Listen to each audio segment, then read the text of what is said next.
that giraffe don't look like the lion? They don't hunt. It ain't got nothing to do with what you eat. You think the lion look the way it eat because of what it eat? You think the physique is what, like watch the lion. You think that physique is that because of what it eat? It's not. It's the hunt that make it look like that. It's the hunt. Because every time it get up and it go out, it's got to run. Every time it go out, it's got to jump on my man and boom, bring my man to the ground. And I don't know if you watched it or not, but I promise you, whatever they catch, it ain't just letting them eat it. It's a fight going on. And every time it fight, it gets stronger. Every time it fight, it get more ferocious. Every time it fight, it becomes more of what it is.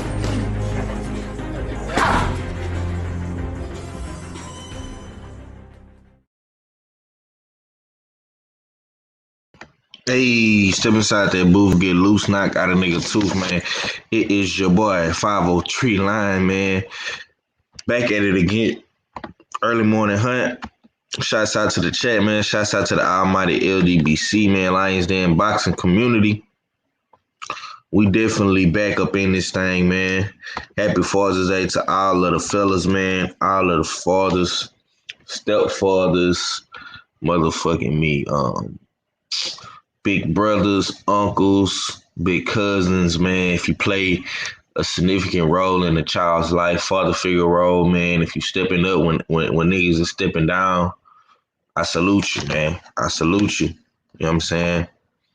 Salute to my boy Winston Lee. You know what I'm saying? This is, yes, indeed, the early morning hunt. Shouts out to the chat. Once again, smash the like button for the young lion, man. Well, we got a lot to talk about. Great night of fights last night, man. Definitely made up for last week with Shakur Nakataya. Gabe Rosado knocking out Beck the Bully, man. Jaime Munguia, Bladder Flat Carbs, motherfucking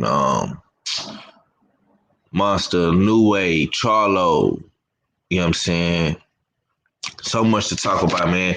Then we got Tank Davis.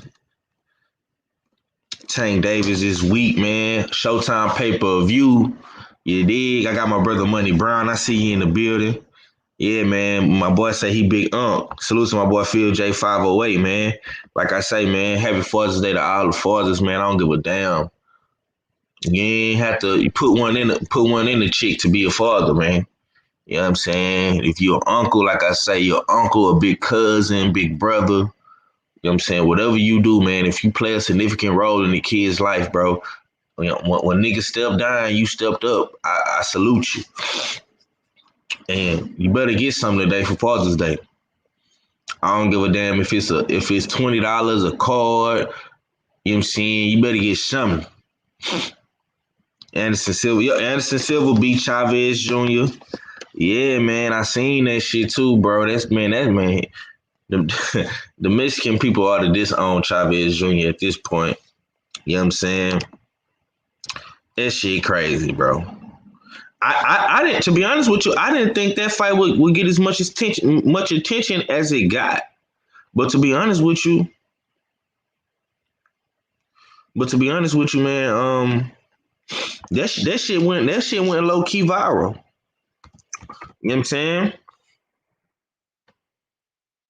That shit went low key viral. You feel me? That shit went low key viral, man. Shouts out to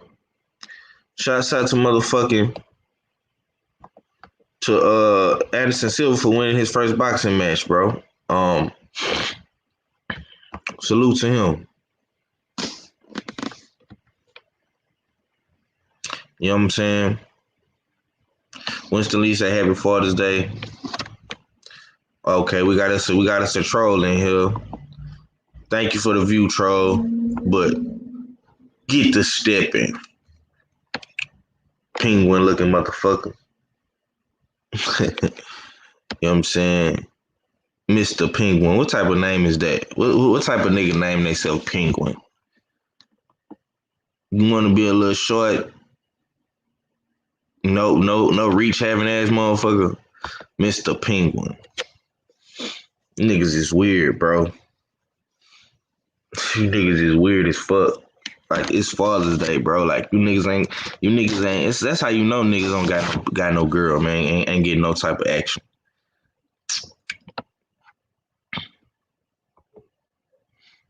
I'm saying, Mr. Penguin. Y'all got to come up with better troll names, bro. Come up with better troll names, bro. And I might give you some clout, the clout that you looking for. Salute to my boy, Mr. King Palmer, man. Happy Father's Day to you too, bro. Salute to Romeo Lane, man. Well, look, man, let's get right to it, man. That's Penguin Mike Tyson, aka Weirdo Field. Okay.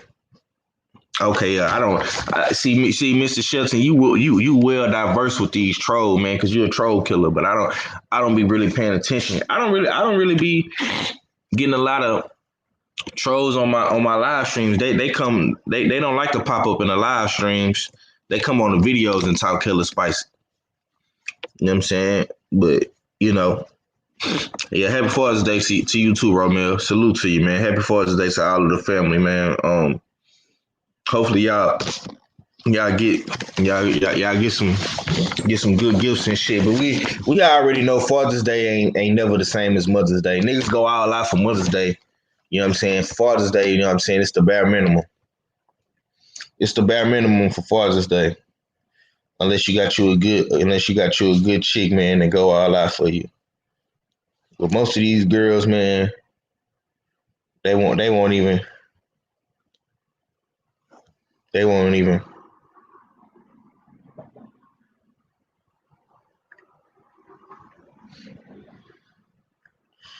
even show you no love, man. You know what I'm saying? They won't even take you out to eat, buy you nothing.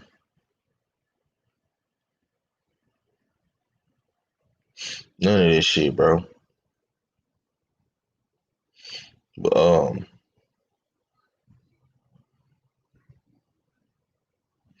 yeah, man, let's get right to it though. I was trying to wait on some of the brothers to come through. I know a lot of them ain't gonna make it because it's Father's Day and shit, and they probably out with the fam.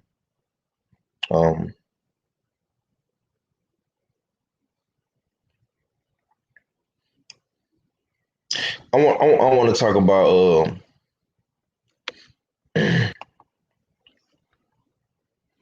salute to my boy Mr. Gumbo, man. Happy Father's Day. I just want to be left the fuck alone with my drink. Right on. My happy possum meat day to all the fathers in the chat already. I got my brother Act Reach in the building, Jab Jamboree, man. What's going on with it, champ? Let the people know what you got going, bro. We got boxing night court tonight. It's 5 p.m. Eastern Standard Time. And y'all make sure y'all follow me on Instagram and Twitter, Berserker_boy BOI. And yeah, man, shout out to the usual suspects, LDBC and the full Berserker clan. Let's get it. Yeah, man. Yeah. My boy Phil J508 laughing at Winston Lee. I mean, some niggas just want to be left alone. You know what I'm saying? Had them a nice little drink, had them a nice little smoke. You know what I'm saying? They want to chill. They don't want no kids in their face. They don't want nobody asking them for nothing. You know what I'm saying? Nice meal and be left alone. I can dig it, man. But let's get to these hot boxing topics, man. First things first, man. I want to address the Jaime Munguia card with Gay Rosado. Now, Gay Rosado, he like I say, he upset the apple card yesterday, and he knocked out Beck the Bully. You feel me? Real good knockout, man. Beck the Bully was winning that fight, doing absolutely good. Even dropped Gay Rosado with a body shot, loading up with the left hands to the body and the straight left hands to the face.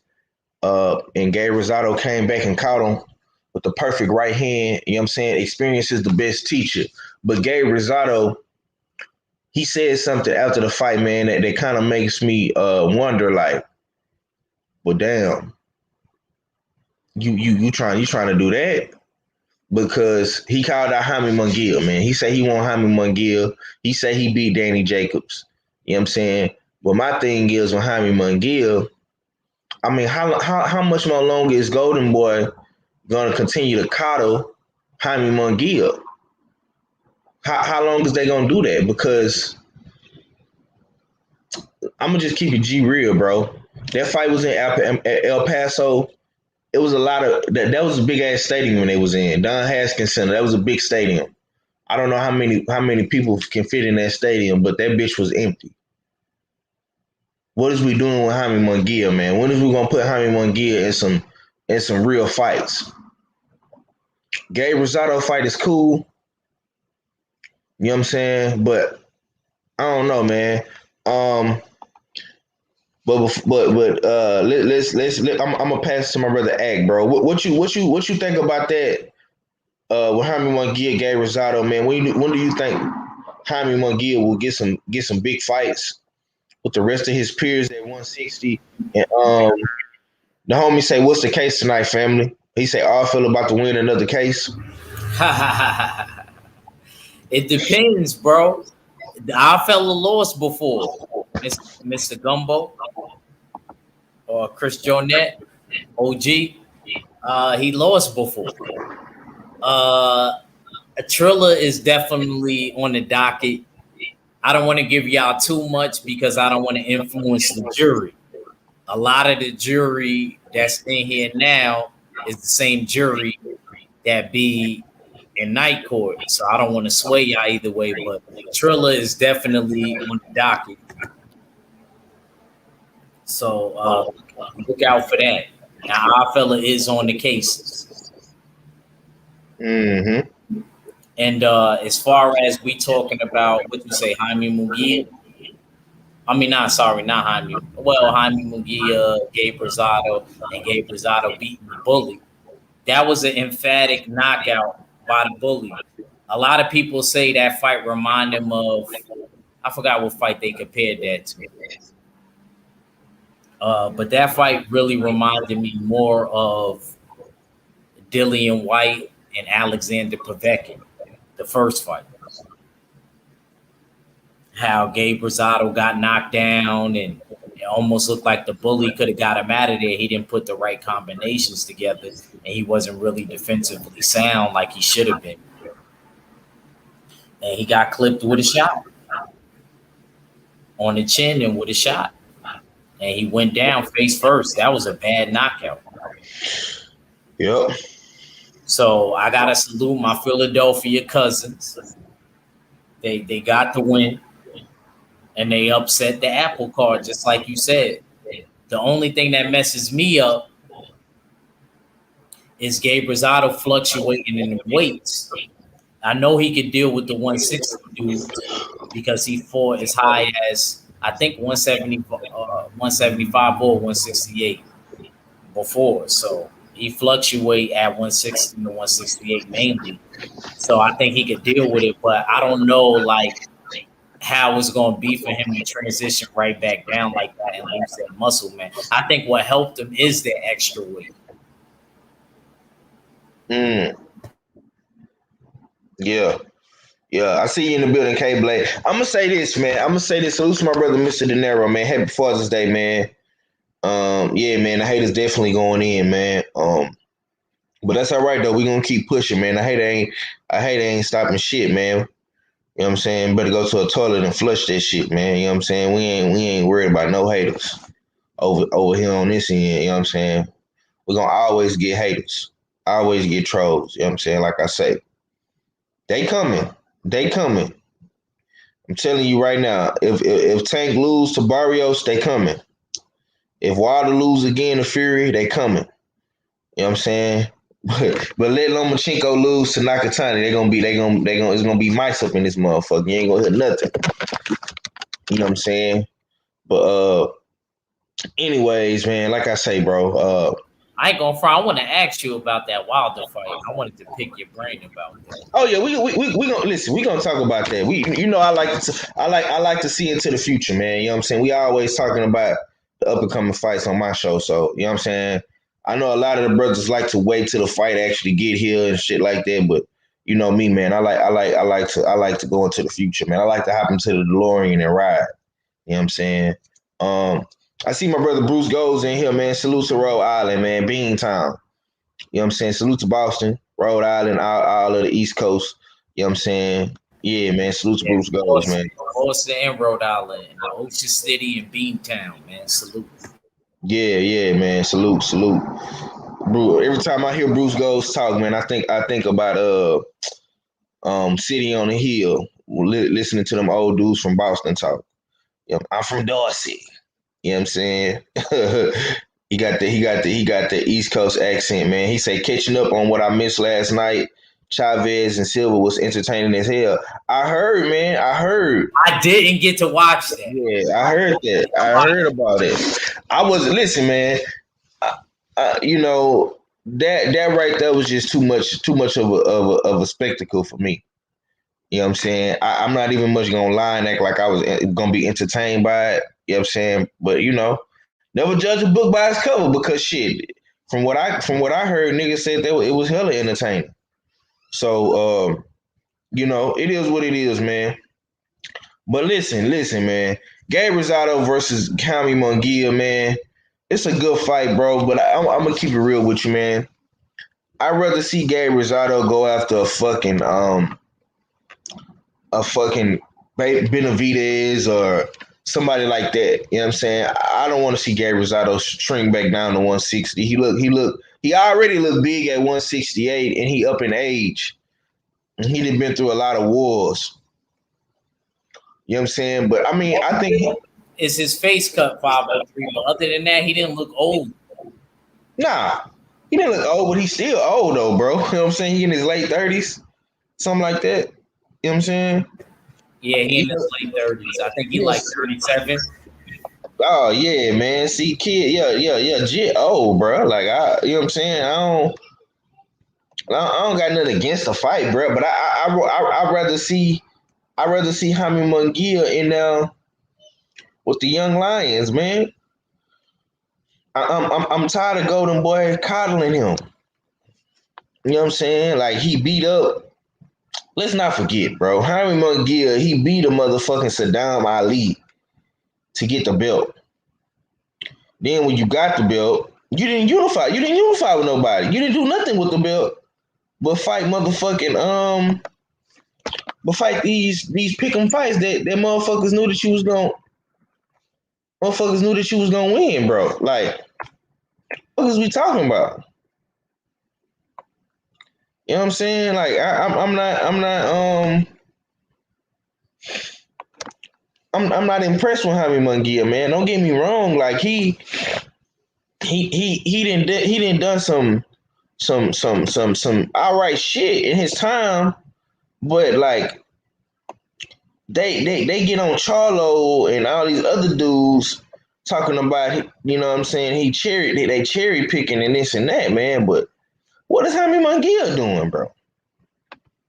You know what I'm saying? I'm looking at his resume. I'm like, resume ain't too impressive to me, man. You know what I'm saying? This dude got 30, bro. You know how Jaime Munguia got 37 fights, bro? He got 37 fights with 30 knockouts, bro.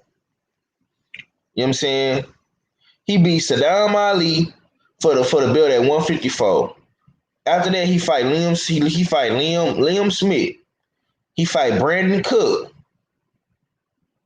He fight Takashi Inoue. You know what I'm saying? He fight Dennis Hogan. He fight Patrick Alatoy, whoever the fuck this is. Knock him out. He fight Gary Spike O'Sullivan. Knock him out. He fight motherfucking Terrio Johnson. Then he fights Zermetha. Like, come on, bro. Like, you know what I'm saying? Like, I'm bro. When is you gonna fight somebody that's worth talking about, bro? When is you gonna go after the WBO belt? You got the fucking the Intercontinental WBO belt. Why you not fighting Andrade? Why you not fighting Eubank Jr.? You know what I'm saying? You know, these is things that I gotta ask myself. You feel me? Bro, Munguia don't want that smoke with nobody. He emptied to fight Gary Rosado instead of fighting for a belt. Exactly, man. Don't forget the robbery against Hogan. Yeah, man, that's what I'm saying. Munguia gets his too much. He ain't gonna make it. But I just have to bring some light to Jaime Munguia, man. You know what I'm saying? I'm not gonna stay on Jaime Munguia too long, bro. But I mean, come on, dude. It's gonna take you 40-something, 50-something fights to fight somebody, fight a champion. You know what I'm saying? The Gay Rosado fight is cool, bro. But Gay Rosado is in his own lane doing his own thing. I don't think he need Jaime Munguia at this point. You know what I'm saying? But hey, that's still a tough fight for Jaime Munguia, man. But Gabe coming down to 160, I don't know, y'all. I don't know. Hogan actually beat Munguia. They robbed Hogan. Yeah, and that's what I'm saying. And then when Charlo fought him, they say Charlo was cherry picking when Charlo knocked him out. See what I'm saying? So, it is what it is, man. But moving on, man. We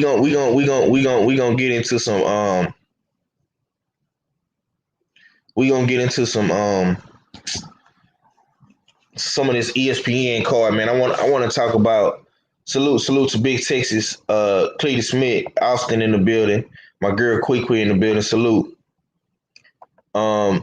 Bruce Gold said Rosario is a gatekeeper. Golden Boy should have known.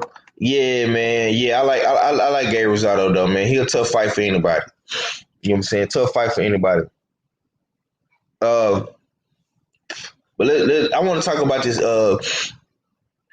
this top rank situation with Monster Inoue, man. Now, a lot of people feel like Tom Brown in the building. Salute. Felix Nunez say that the monster snatching bodies. Now we ended the show on some hating shit.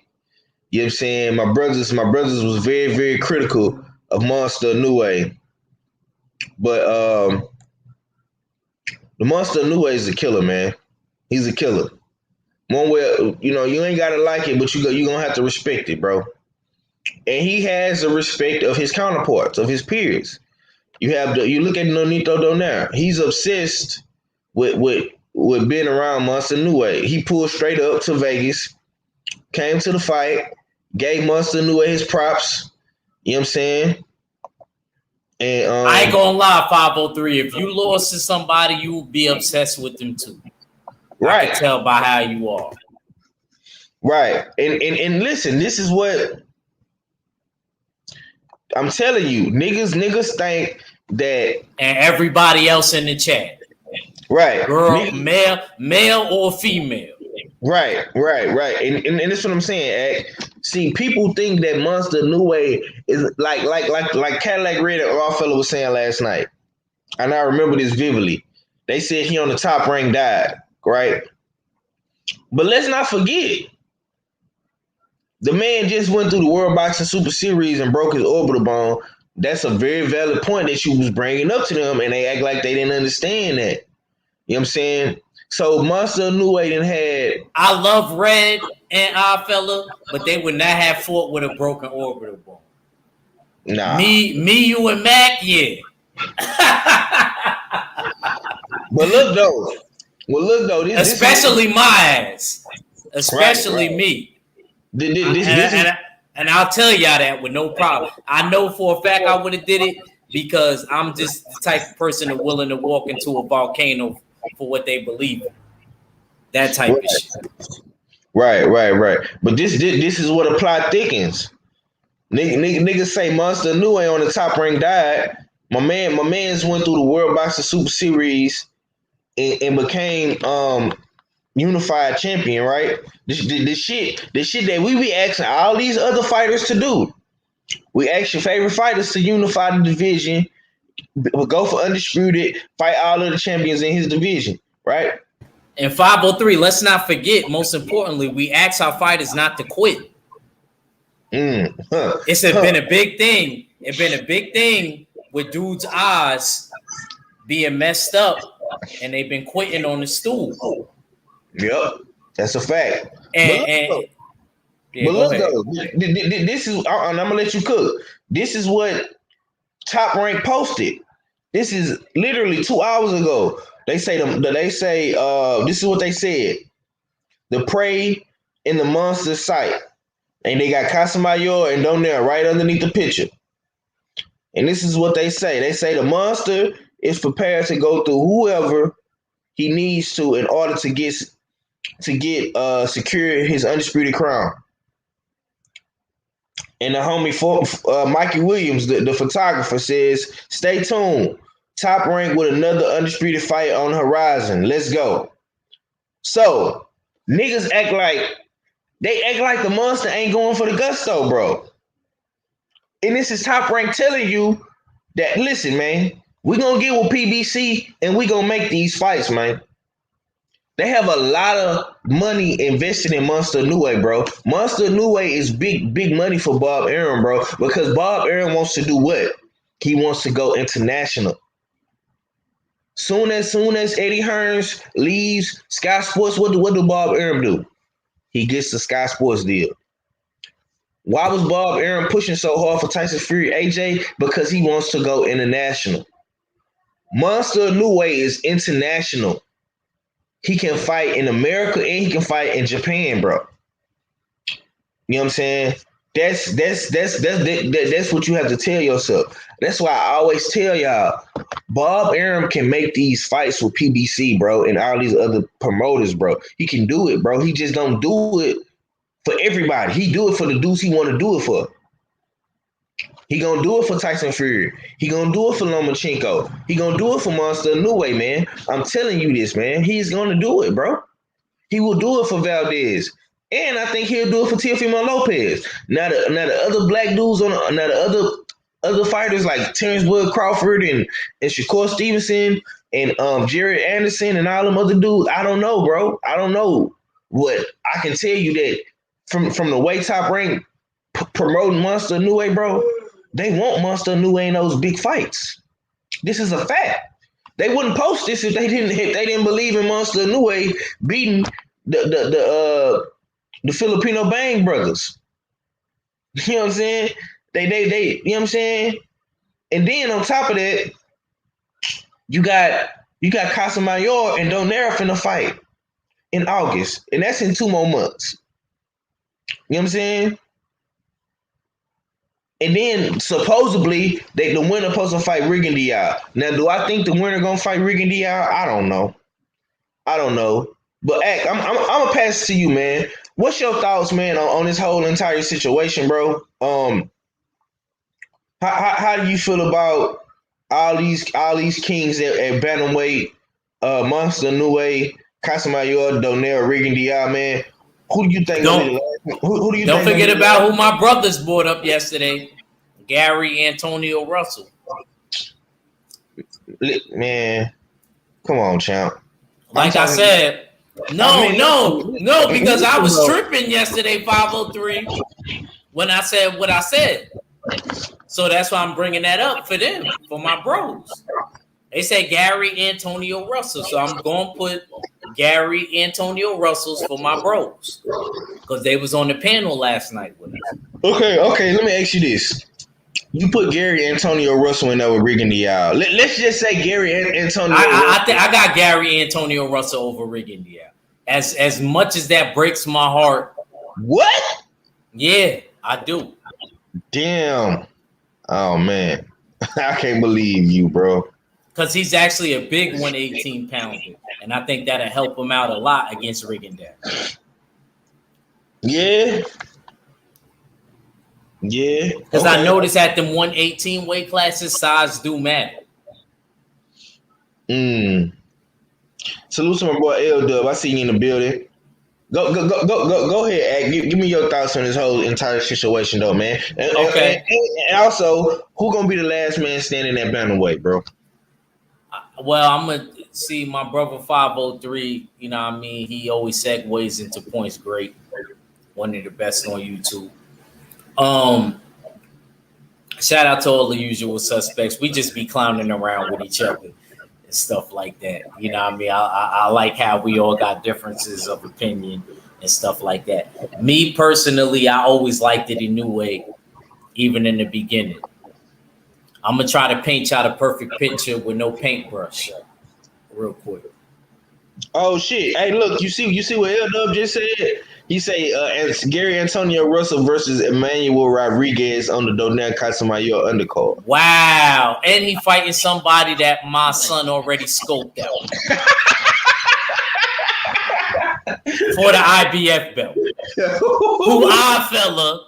Shout out to Emmanuel Rodriguez though, because he went through a fire, came back. That's what I'm talking about. See, there's a difference between him and Felix Verdejo. Felix Verdejo came back from his bike accident, not too good. And Manny Rodriguez came back and won a belt. Mm-hmm. And he was in a fire. He had like 3rd-degree burns type shit. So, and he was beating everybody. So when Inoue fought him, that's what I'm trying to tell you. A lot of the dudes that Inoue was fighting, my brother may not tell you this. And I'm not talking about you. My brother may not tell you this from Canada, but a lot of them was winning. Like Payano and him and Manuel Rodriguez knocked them out. And then on top of that, he puts it all on the line and goes into the World Series of Boxing for the Ali Trophy. Anybody that tries to go for that Ali Trophy, I don't care if you think that way is easier at that weight class or that way ain't easier. Like at the end of the day, bro, it's out of a hat. It's out of a fucking hat. And not only that, he had to fight somebody like Donito Donaire, who is very, very dangerous at 118. I don't know if Casamayor could beat Donito Donaire. A lot of people records is going to be fucked up off of this one. I might have to go with Donito Donaire in this one. With Casamayor. Go ahead. I'm going to save my shit for later. Go ahead. Because you own something right there. You know what I'm saying? Because I feel like he's rejuvenated. This motherfucker is beating niggas with his wife in his fucking corner. Thanks. Come on, bro. Come on, bro. That boy got a boxing background for real. Like, I'm beating dudes with my girlfriend in the corner. Right. That's crazy, bro. I don't care what y'all say. That's a feat right there. I'm going with Donito Donaire in that fight. I like you, Casamayor. You looked it real sharp last night. It was cool. It was nice. Everybody want the monster. He's the monster for a reason because he make dudes that's actually got really good and winning records, he make them look ordinary. Is that his fucking fault? Jaron Ennis do the same thing. I didn't think Lipinets looked like as good as he looked against Jaron Ennis. Is that Lipinets' fault? Because I feel like Lipinets would have been competitive with anybody else in the top.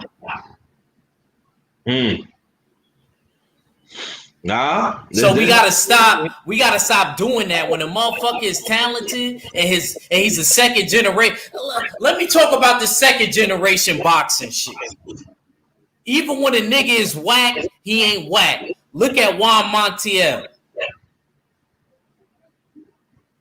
Second generation boxer.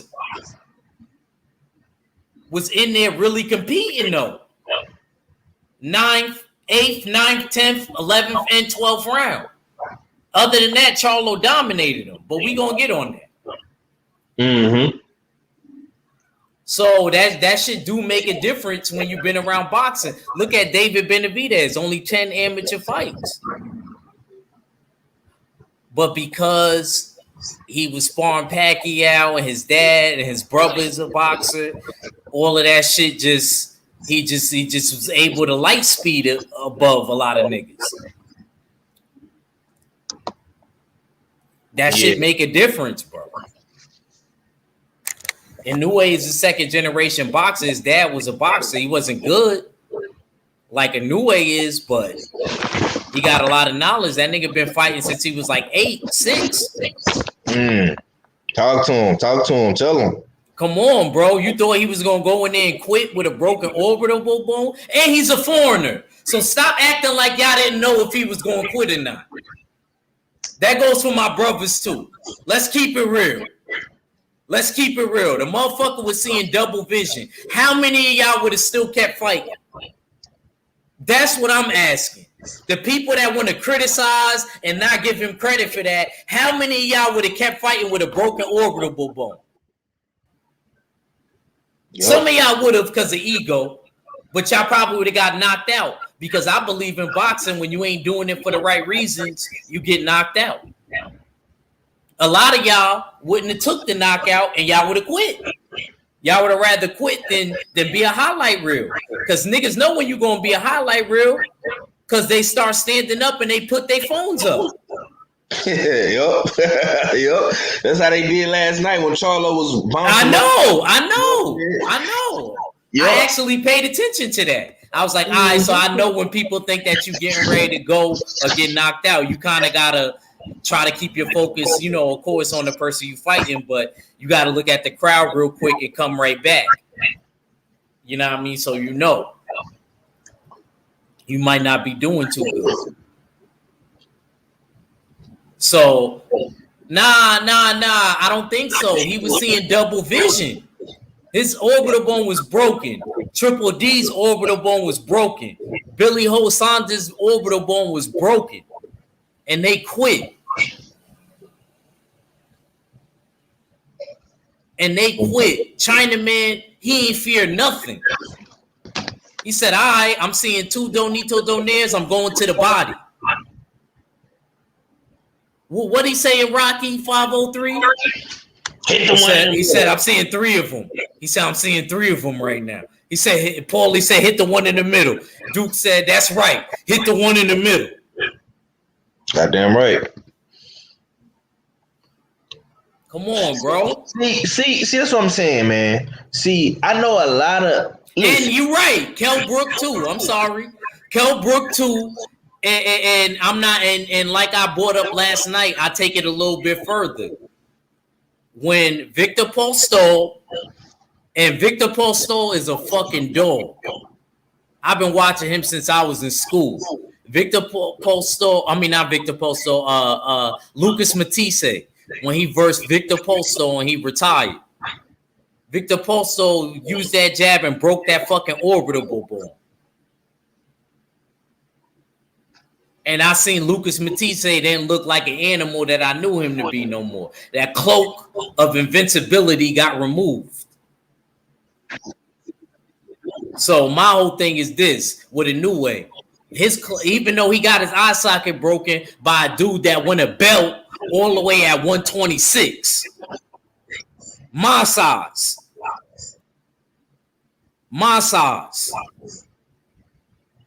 Fighting against niggas at 118. And a new way they accomplish a big feat, and y'all don't want to give him credit for Donito Donaire, and Donito Donaire be really boxing that midget and just collected a title out of nowhere. That's a raccoon champion right there, champ. That's the definition of a raccoon champion, because Donito Donaire wasn't even supposed to win that belt. Beat his ass, collected that belt, and now he gonna unify. The real kangaroo champion, the real OG. And usually OGs do that. Upset the apple cart. Right. So my whole thing is this.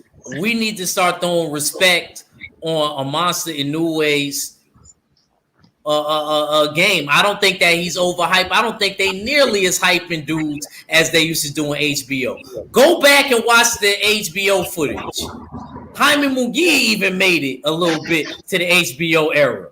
You remember that when he knocked out my Brooklyn homeboy Saddam Ali? Right. Talking about Jaime Munguia. He shocked the boxing world.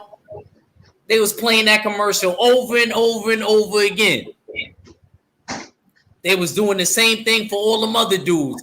Cletus Sheldon, the Hebrew Hammer, until he lost against that Canadian dude. I fella know who I'm talking about. We got to start giving people credit, bro.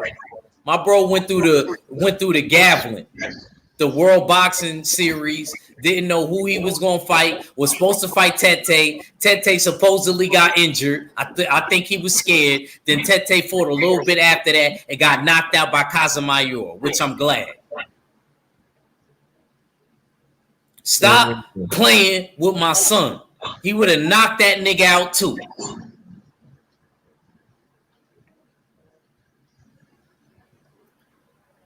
Yeah, man. Great performance by the monster. I'm sorry, 503. Go ahead, man.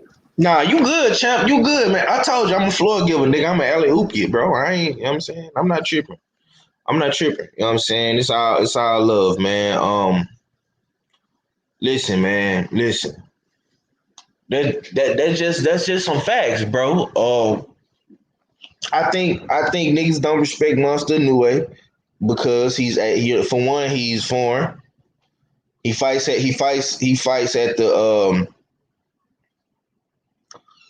the lower level weight class, and a lot of people don't respect the little guys.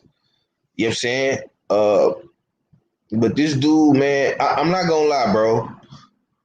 I remember watching those World Boxing Super Series tournament, and Ak used to tell me about this dude, and I'm like, man, who the fuck is this dude? You know what I'm saying? And I just started watching him, and I'm like, yeah, he different.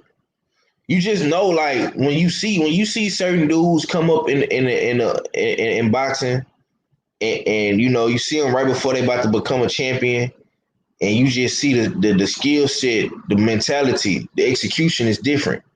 You know what I'm saying? We seen Devin Haney come up. We seen Shakur, Earl Spence, the Charlo brothers, Wilder. You know what I'm saying? We seen all these dudes come up. Andrade, you know what I'm saying? All these dudes, man, they got this different. They just got this different swag about they self. And Monster Inoue got that swag, bro. He ain't American. He from Japan.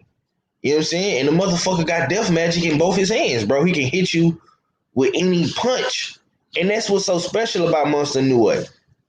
Not only is he a dog, you know what I'm saying? The nigga can hit you with any fucking punch and hurt you, bro. Any punch. He can hit you with the left hand. He can hit you with the left hook. He can hit you with the right hand. You know what I'm saying? And your ass will go down. You know what I'm saying? The nigga can do it all. I'm just being real with you, bro. I'm just being real with you. John Lee said that they pulled out the Rigo. Did they pull Rigo from the fight because he isn't a draw? No, they pulled Rigo. They pulled Rigo from the fight because he took the step aside money though. You know how I would defend my Cuban, bro. Y'all already know how I get there. Y'all know I don't play that shit. Nah, he took it. He don't got a problem with it. They got to fight. I told y'all yesterday. Hold on. Let me explain this to them 503, and I'm gonna get off real quick. Go ahead. Basically, y'all remember what happened when Tank fought Pedraza? Pedraza was supposed to fight Liam Welsh. Liam Welsh took the step aside money and put in the contract, whoever wins this fight got to fight me after. That's the same thing that's happening here.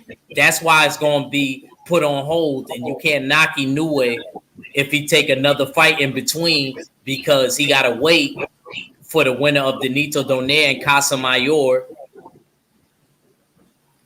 to fight Rigo. The winner got to fight Rigo. So they didn't blackball him. Obviously, you could tell he took the money because the winner got to fight him. That's the same thing that happened with Liam Welsh. It's not a theory. It's a fact. Yes, sir. I got my brother R in the building, Jay Steels, man. Happy Father's Day to you, bro. What's going on with you? Salute. What it do, what you saying, what it going, it's a favor to get behind pay the R fella. Back for some more early morning hunt. You know what I mean?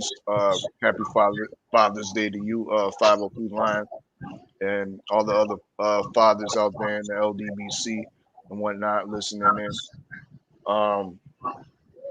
Indeed, we got I hear the new way cooking, flowers in the evening and now flowers in the morning. Yes, sir. Goddamn right. Yo, Steels always make me laugh, man. Goddamn Yo, right, Steels, brother. you funny. Say, Happy Father's Day, Steels. I love your ass, man. This nigga Steels great. Salute. Yeah, man. I can't deny it though. Inoue is a special fighter. He is a special fighter. But with that being said, that's why I want to see special fighters fight other special fighters. When that specialness came up to test with Nonito Donaire, Inoue didn't look so special. You know what I mean? That's why I think there's a lot of people over on my side of the boat thinking that Inoue is a tad bit overhyped, and when he's matched with formidable opposition, he's not so much of a monster. So hopefully we'll be able to determine that by him getting in the ring with other high class opponents. We know there's a lineup of credible Filipinos waiting for him, whether it's Casemiro, whether it's Nonito Donaire looking for that rematch. You know what I mean? But you Axe already set it up, you know what I mean, for the letdown that Inoue is probably gonna get another tune up in. The last time I checked, that's Is what that his fault? that's 3 straight tune-ups for my nigga. You know what I mean? Is But that his fault? with that being said, Axe gonna bring up the fact that he's a dog and he got his orbital bone bust and he needs recovery time. You know what I mean? He needs a 3-fight recovery period to heal that orbital bone. You know what I mean? Because he doesn't want to succumb the same fate the rest of a lot of these UK fighters have been succumbing to. So, you know what I mean? He already has a backup plan for Inoue's duckery. But as far as Regendow goes, you know what I mean? As far as Regendow goes, the thing is that you're saying that it's a fact. I don't think it's fact. I think there's a lot of fiction going on. You know what I mean? With him getting promised the next fight while he stepped aside. You know what I mean? The only fact that remains here is that he stepped aside. You know what I mean? Last time I checked, you know what I mean, which was yesterday, and shout out to the young lion, Smoke City Modcast once again. You know what I mean, for doing the due diligence and showing what Nonito Donaire posing up with Naya Inoue before the fight. You know what I mean? 503 once again pointed out the fact that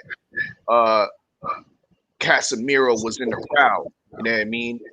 Was in attendance for the fight, but there was no evidence. There was no appearance of my guy Regendow. You know what I mean? Isn't Right. it supposed to be a part of the equation?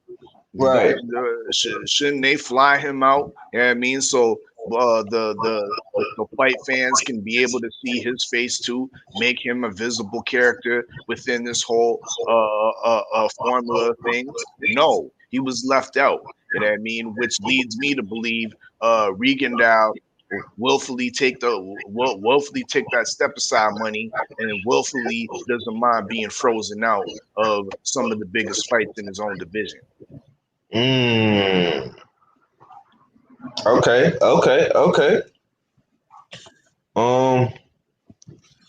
L-Dub say Rigo not getting the win of Casamayor down there. So who getting it?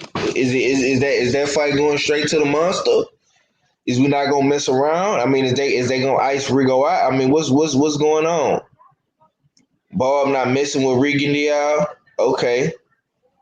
I mean, I want to know what's going on. Like, cause they reporting that he gonna get the winner. Now some of the brothers saying he ain't gonna get the winner. I don't know, man.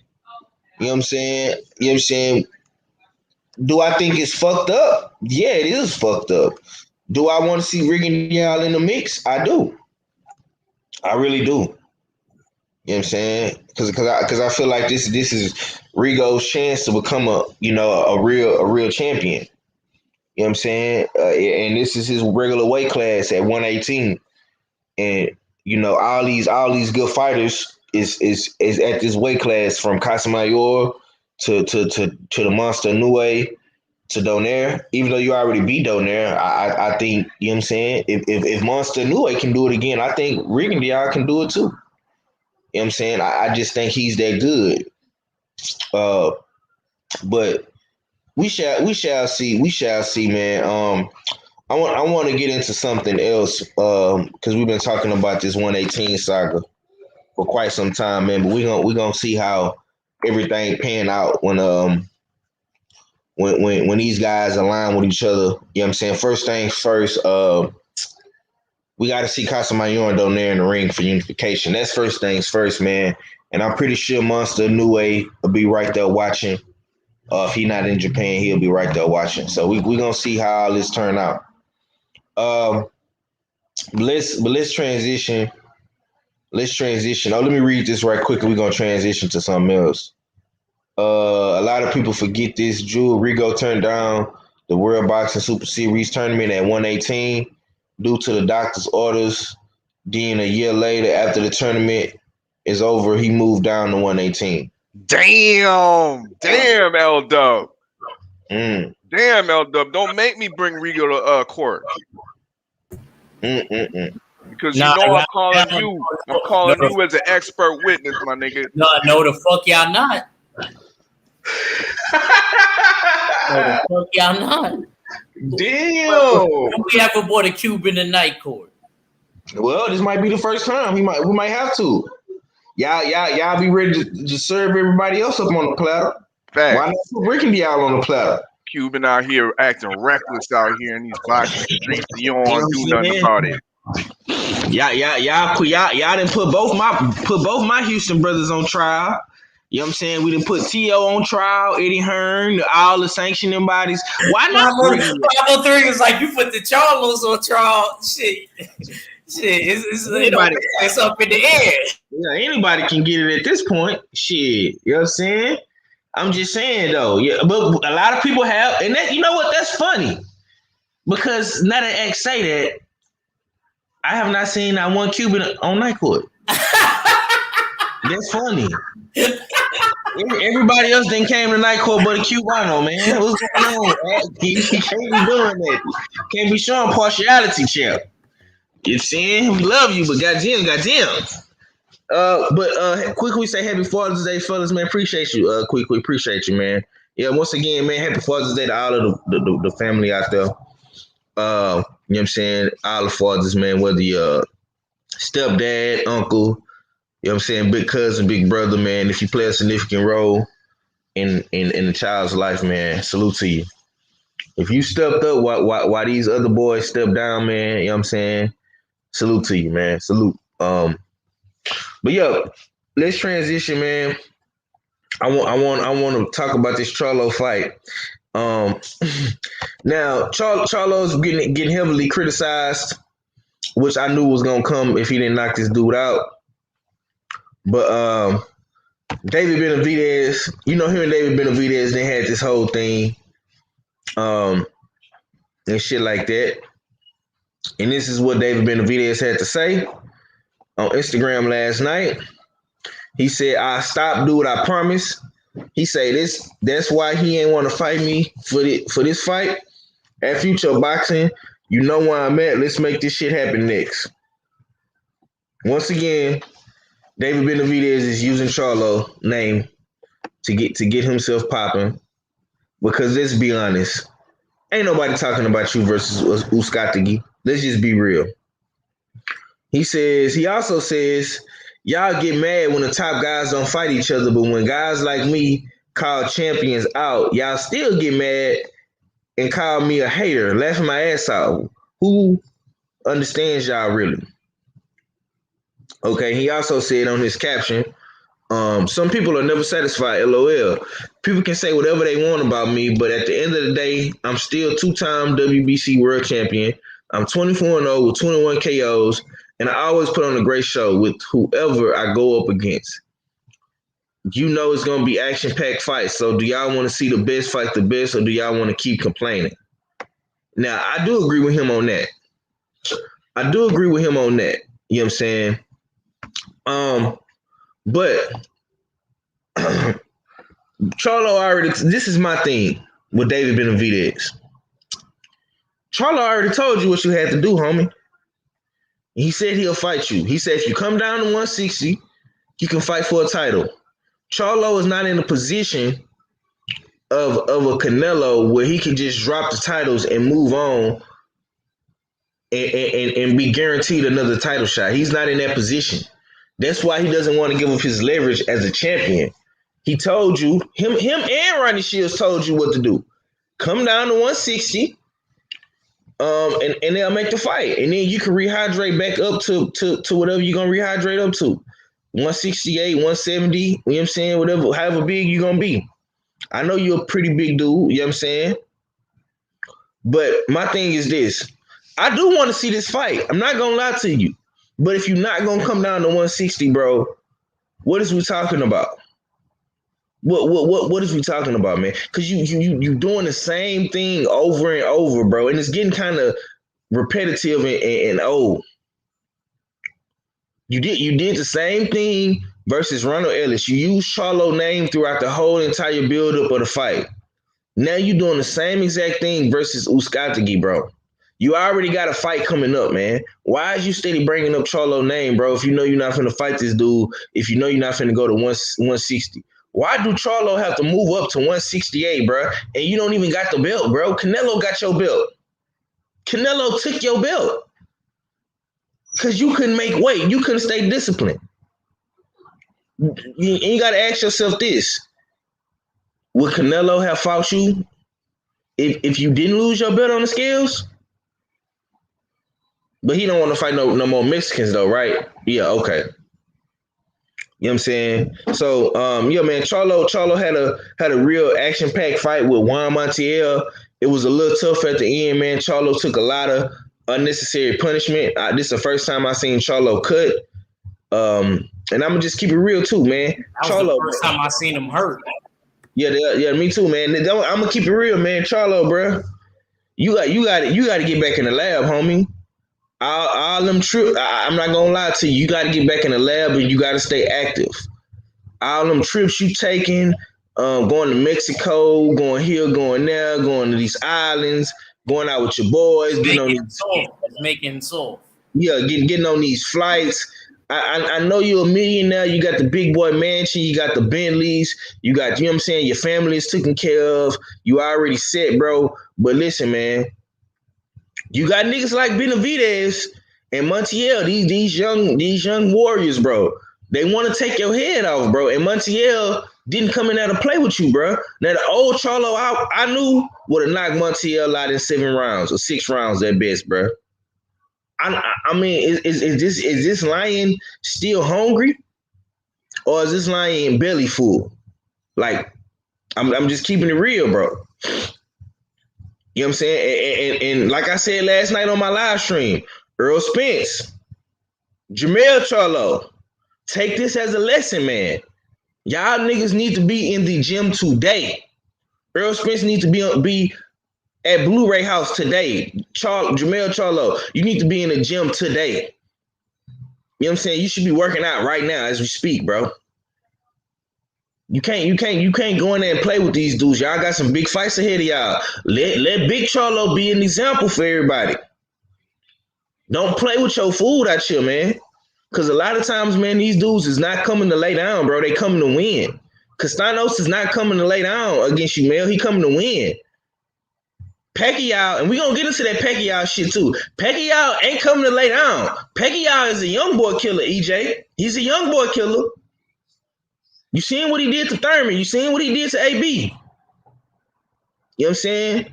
But I'm going to pass the mic to my brothers, man. Ax, since you just came back, man, give me your thoughts on this entire situation, man. How do you feel about Charlo's performance? And how you feel about what I said with the whole, you know, him kind of not being as hungry as he once was? And how do you feel about this whole David Benavidez situation? Go ahead, bro. You on mute, champ. Hello? Yeah, hear me? Yeah. Okay, there you go. Well, it was an interesting fight. I still thought Charlo with 110%. Happy Father's Day, Red. Um, I felt like he bought 110%. You know, even though I didn't agree with the scorecards, my only complaint was with the scorecards. I thought 9, 10, 11, 12 was up in the air. It could have been a draw. But 9, 10, and 11, I gave to Juan Montiel. But other than that, Charlo pitched the shutout. It was a hard, tough fight. It was a good fight. I seen Charlo have to deal with adversity. I ain't gonna front. He got clipped with a couple shots. He actually got hurt. I want to say, I don't remember what round, if it was the 8th round. Yeah, it was the 8th round. Like 36 seconds left, he got hurt. And he did good. He battled back. He wanted more. You know what I mean? My only thing is this. I didn't like that style that he fought Juan Montiel. Juan Montiel was very awkward. He remind me of this dude from Jersey that I boxed with one time. And I was like, yo, why I can't hit this motherfucker? And when I did hit him, it would hurt him though. But I wouldn't be able to catch him a lot. He was so awkward. That's who he kind of remind me of, because he kept switching and he was like keeping his hands up. Then he would keep his hands down. Then once Charlo would get close, he would keep him up and throw like a shot. He would do a lot of weird like steps and jitter like moves and stuff like that. So I could see where he was really awkward and where it was hard for Moore to catch him. But I still thought Moore pitched the shutout, had a messed up eye, didn't quit, had the grit and the determination and the conviction to still get through the fight. My only thing is I didn't like the post. Another thing I didn't like was the post press fight conference where he kept calling out Triple G and he didn't say Boo Boo's name.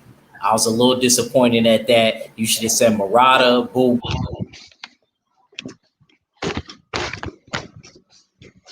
Oh, Act, you know? Damn, my man got caught up in the rapture. You know what I'm saying? Appreciate you, Nazay. He said happy Father's Day to the chat. Say Charlo need to fight Boo Boo. Don't worry about David or Canelo. He say, bro, I should have known. Big Money say, bro, I knew I should have took Rosario yesterday. That's why I asked. LOL. Well, I'm gonna address that right quick, man. And hey, try to come in and come back out, champ, because your shit just went out, bro. You know what I'm saying? Listen, man, and I'm gonna let the other brothers cook on this too. But Rosario just hit him with a lucky punch, bro. That's boxing.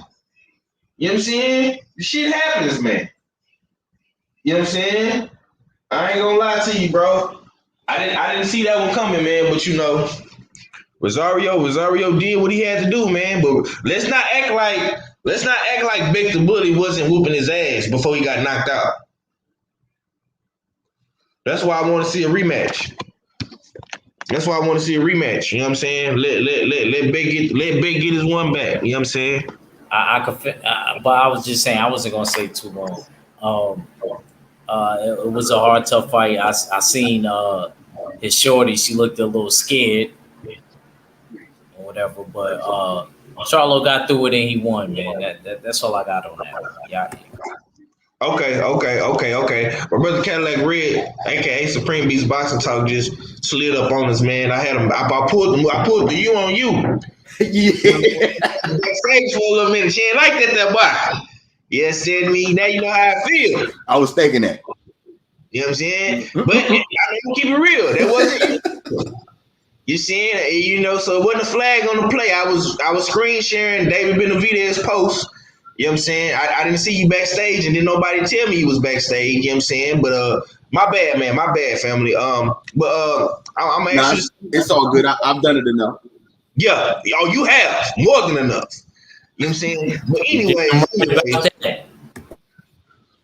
Yeah. Anyways, I will slide over to you, man. We gonna come down to Louisiana. What was your thoughts on what David Benavidez had to say. I know you if you didn't hear it, see what I was saying. Yeah, I caught it. Okay. What was your thoughts, man, on this whole entire situation, man? And how did you feel about Miles' performance? You know what I'm saying? I'm gonna just keep it real, bro. I don't think he trained hard enough for Montiel. But what's your thoughts, bro? All right. Well, as far as first off, 503, I fella, man, happy Father's Day. Y'all already know what it is. You know what I'm saying? Last night I was talking to Ack, and I said, Ack, man, you a father, man? Happy Father's Day. He said, I'm halfway a father. She ate my kids. You know what I'm saying? So I guess happy Father's Day to Ack too. You know what I'm saying? But yeah, man. As far as Benavidez go, man, Benavidez is a cloud chaser, man. I want to hear you talk about Uskadagi. You always talk about other people except for the bum ass nigga you fight. You know what I'm saying? You will never tell me stories about the bum ass nigga that you fight. And I know I shouldn't be calling the fighters that he be fighting bums and shit, but the lesser opposition fighter that you fight. You never bring that up. You always want to bring up some type of champion shit. I'm getting tired of that shit. You know what I'm saying? Like that shit is real. It's getting old to me. And then Charlo said you could get the fight. So don't talk about you should fight Charlo. Sign that shit and go fight at 160. Because that's the only champ, you know what I'm saying, that I've seen that's willing to fight you for number one, that'll say you got that fight. And for number two, you know what I'm saying, you talking like you want to smoke with him. He got the belt at 160. Go ahead and lose some weight, fat boy. You know what I'm saying? And go see the man. Other than that, shut the fuck up. For real. Now, as far as the Charlo fight, I was thinking that it was a back and forth fight last night, man. But real talk, man, after watching it again, man, Charlo beat the shit out of that boy Montiel, man. It's a fight. It's a fight. You're gonna get hit. The longer the fight goes, you may get hurt. We've seen that with everyone. You know what I'm saying? So that's expected from a Montiel, especially You see Mel hurt, Red? Huh? You see Mel hurt? No, Maul hurt. Nah, I'm saying, did you ever see Mel hurt? Yeah. Tony Harrison? Yeah. Okay. Yeah. That's what I'm saying. It's a fight. It go 12 rounds. You gonna get hurt. I mean, am I tripping? You do a lot of training and shit, sparring and shit. If it's 12 rounds of sparring, you gonna get hit with some shit, ain't you? Nah, you ain't lying. You know what I'm saying? I ain't do 12 rounds recently, but in the 12 rounds I did, I didn't get hurt. Sometimes even in the 3-round, dude. It just depends. Like if you have like a mental lapse and you think it depends on the mind you in. That's all it takes. You know what I'm saying? That split second. You know what I'm saying? So I mean, you know, and Montiel could crack. You know what I'm saying? His knockout ratio was high. So I was expecting that. I'm glad to see how Charlo handled adversity, even though it wasn't no real big adversity, but he handled it. You know what I'm saying?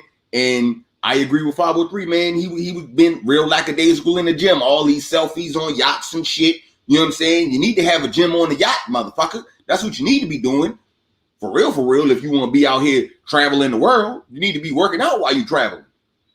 For real. Because it showed up last night. And, I mean, you know, I said this is his first fight, since the pandemic, right? Well, he fought Devin Chico in September.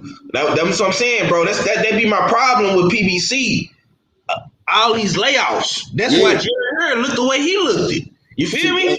And I agree. I agree with that. You know what I'm saying? I mean, they got to be active. But like that, the long layoff, man, you could tell, like even with him missing weight, you could tell it was like he was chilling. You know what I'm saying? That's more or less chilling, missing weight than just being overweight type of deal. So I don't know, man. I'm not gonna say I was impressed. I was pleased with Charlo's performance last night. You know what I'm saying? I was definitely pleased. Like I said, Montiel's he was very awkward and he was a lefty. If I'm Doodoo Andre, I'm on the phone with Eddie Hearns, you know what I'm saying, trying to get that motherfucking fight made ASAP. You know what I'm saying? If Charlo looked vulnerable at any time, he looked vulnerable last night from Doodoo's fighting style. So yeah, I'm definitely with that. I also agree that he should have called out all three of the other champs. You know what I'm saying? If you want to count Eubanks. You know what I'm saying? I think he should have called him out. And that's the type of time I need to see from him. We ain't counting you, man. Eubanks actually might get in a fight with Boo Boo. Remember? Yeah, yeah. I mean, I'm saying I take that. I'm just saying he should have called out. It's 3 other champs and there's 1 secondary champ. He should have called out one of them. That's the fights that the people want to see from him. Mm-hmm. Okay, yeah, you brought up some valid points. Phil J 508 got another valid point. He said even had to do a second weigh-in. That's my thing, man. That's what I'm saying. Too much time being inactive, you balloon up and weight. You know what I'm saying? And now you gotta, you know what I'm saying? You start your training camp. I didn't think he started his training camp on time. He should have been. If he knew he had a fight in June, he should have been training in March. But what was he doing in March? He was vacationing in March. But go ahead, Fella. What was your thoughts, man, on this whole entire situation, man? I say you for last. How you feel about this whole performance? How you feel about what Benavidez had to say, man? And how you feel about these dudes being hella inactive? And when they is inactive, you know what I'm saying? They partying, they on vacation, they on the beach with their feet kicked up, you know what I'm saying? And they having them a good old time, man. You know what I'm saying? What's your thoughts, bro? I've been a proponent of wanting these fighters to be more active. Activity for the fighter themselves is good for themselves as an athlete, you know what I mean, in the sport, and it's good for themselves visibly, you know what I mean, for keeping themselves relevant to the public and whatnot. But this fight to me, the performance that I saw, a lot of people are criticizing it. I mean, I guess due to the fact of the opponent, but I was mildly impressed. You know what I mean? And I'm more of a fan of Jamal Charlo today than I was a couple days before. You know what I mean? Because I saw a drama in that fight. I saw a Charlo that was part of his one of his Achilles heels, I believe, is not athletically, physically.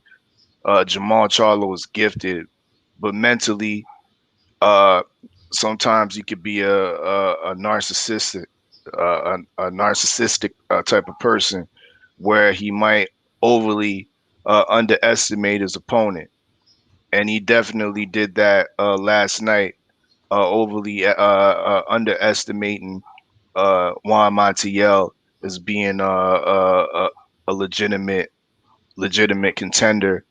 He was on the side with some of us fans thinking that he didn't belong in that ring, and Juan Montiel showed that he belonged. You know what I mean, and gave Charlo some good work, gave Charlo some drama, some times of drama, but then Charlo turned around and showed that he has excellent recovery. He has a plan A, plan B, and a plan C, well, if needed. You know what I mean? That's what I saw from that fight. I saw a man that, yeah, he had to take 2 times to weigh in to come in that weight, but in the 10th, 11th, 12th round, I saw combinations still flying from Charlo. You know what I mean? I saw Charlo still trying to uh, press the gas and at times trying to get Juan Montiel out of there. You know what I mean? At the proper moment. You know what I mean? I seen a resolute defense. Those times, like y'all said, this is boxing. You're gonna get hit in the 12-round fight, but for the most part, Charlo's defense was resolute and was hard to penetrate. You know what I mean? Um, you're gonna have these type of fights in your career. This reminds me of a fight, Lennox Lewis versus a little known Zelko Makrovic. You know what I mean? And Makrovic is a guy, Eastern European, I think Serbian guy, came in with an undefeated record and a similar Muay Thai type of style with his hands up and whatnot, and had that type of Muay Thai type of stance.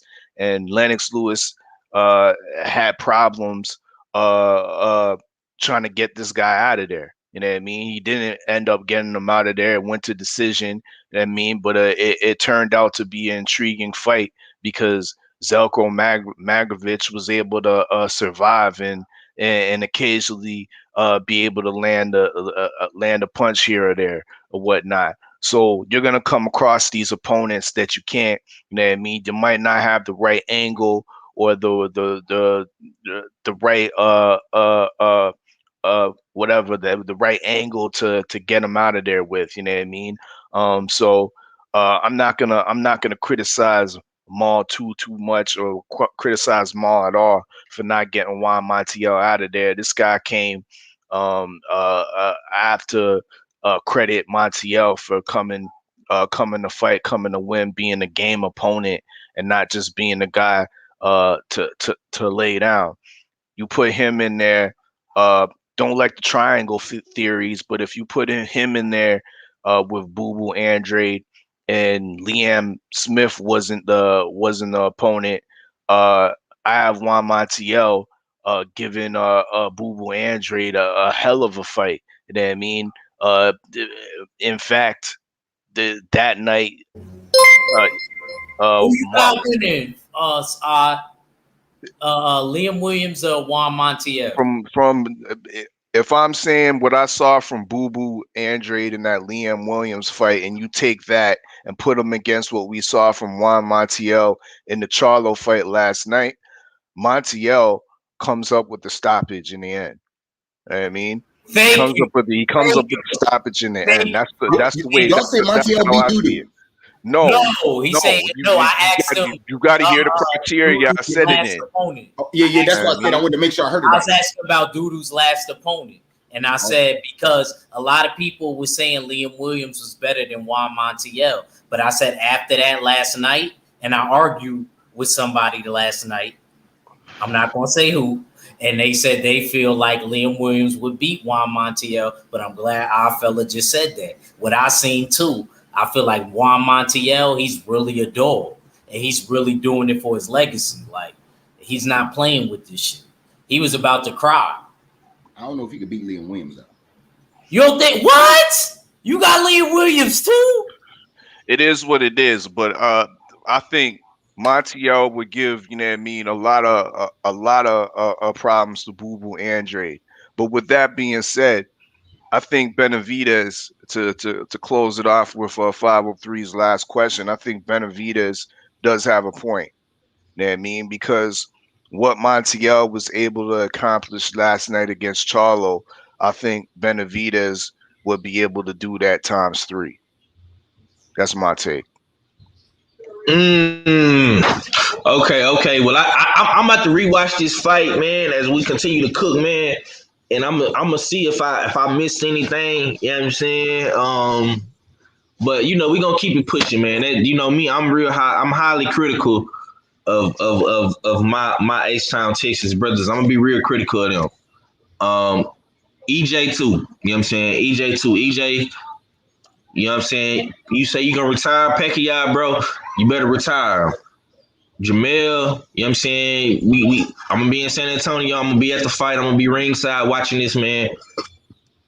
You know what I'm saying? Go be undisputed, bro. Go do what these other niggas didn't do and make a statement while doing it. You know what I'm saying? Let these niggas know what this Texas shit all about, man. And I just feel like, me personally, I feel like Charlo. I know Charlo, bro. I've been watching him for a long time, bro. I remember when he beat K9. You know what I'm saying? I remember when he beat J-Rock. You know what I'm saying? I remember when he knocked out Santana. You know what I'm saying? When he stopped Hogan. I remember all that shit, bro. You got to get up for these fights, man. I'm going to just keep it real, bro. I never known Charlo to miss weight. I'm just starting to see signs, you know what I'm saying, of Charlo slowing down a little bit. I don't think he was as hungry for this fight as he was for the Derevyanchenko fight. You know what I'm saying? I'm just keeping it real, man. Y'all gotta stay active, man. You gotta stay active, man. You need and another thing too, bro. PBC, dog. PBC, man. Stop motherfucking me having these dudes fight one time a year, bro. That's the problem. That's the real problem at hand. I don't want to see Tank fight once a year. I don't want to see Earl Spence fight once a year. I don't want to see Wilder fight once a year. I don't want to see none of these dudes. I don't want to see Jerry Harris fight once a year, bro. These dudes need to fight at least 2 to 3 times a year, man. Stop having so many stretches of inactivity, bro. That's the problem. These dudes got too much money. They got too much time on their hands, man. Look at what AB doing. And I don't even want to get into what AB doing, man. But I mean, goddamn, bro. Like, this is a problem. You know what I'm saying? This is a problem, bro. One thing I got to give credit to Top Rank and the Zone for, bro. They putting their guys out there multiple times, man. They putting them out there multiple times, man. We got to stay active, bro. I want to see Charlo back in the ring at the end of the year, man. I want to see him back in the ring in December, November, man. You know what I'm saying? They shouldn't be out the ring for no 8 months, 9 months, all that old bullshit. Period. But let's keep it pushing, man. Let's keep it pushing. I want to talk about the schedule for next week, man. We got Lomachenko, Nakatani, and I don't really want to talk about that fight too much. We got Tank Davis, man, Barrios, man, Erickson Lubin versus motherfucking me, Jason Rosario, man. The return of J-Rock, man. I want to talk about that a little bit. So I was watching All Access last night after the Charlo joint went off and we got off the live stream. You know what I'm saying? I took me a nice little shower and I cut it on All Access. I got the shit on my DVR. I was looking at Tank Davis and you know what I'm saying? I was looking at Barrios and I was seeing Tank out there running in the sun in Vegas, training real hard. You know what I'm saying? Doing what he got to do, man. A lot of people, like I said, a lot of people still not giving. I feel like they still not giving Barrios his just due for him being at 140. Even though Josh Taylor is the big man, he the king at 140. I still feel like my man's Barrios is definitely top 5, if not top 5 for sure, top 10. And I feel like Tank Davis, man, he daring to be great. He putting it all on the line, doing what he got to do, man. You know, and I remember vividly, man, me being on Preem show going for Barrios, man. But I don't know, man. I might have to switch my pick, man. You know what I'm saying? I'm caught in between the two, man, because I want to ride for Texas. Y'all know how I feel about Texas fighters, man. But man, you know, Tank is my guy, man. He one of my favorite fighters, bro. But I'm before we talk about that fight, man, let's talk about this Lubin and Rosario fight, man. Both these dudes is on the up and up, man. Rosario coming off a knockout loss, a real bad knockout loss to Jamel Charlo back in September. You know what I'm saying? Where he unified the division. Rosario is a very, very dangerous opponent for anybody. We seen what he did to fucking J-Rock not too long ago, man. Came to his hometown, beat him in Philly.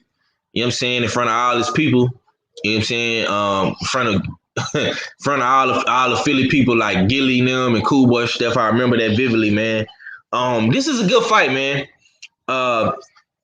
And I want to ask y'all, man, how do y'all feel about this fight, man? Lubin Rosario. Do y'all think the winner of this fight should possibly get a fight with Charlo or possibly get a fight with Fundora? Fundora, if y'all don't remember, Fundora was fighting for the WBC title eliminator. You know what I'm saying? And it's looking like Fundora is in the matter of fact, I'm finna pull it up on Box Live. It's looking like Fundora is one of the top dudes in the WBC rankings. I don't know if Rosario and Lubin is I don't know what rankings they in, but I do know that they definitely is in contentions for a title shot at Charlo weight class. Let's see. Let me see as I pull it up right now.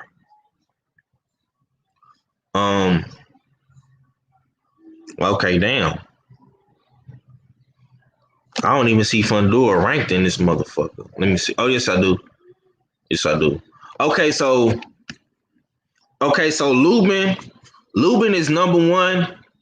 He 23-1. They got Sergio Garcia. He number 2. Jason Rosario is number 3. Tim Tszyu is number 4. And Sebastian Fundora number 5. J Rock number 6. Jared Hurd number 7. Okay, okay, Cadillac, I'm gonna pass it to you, man.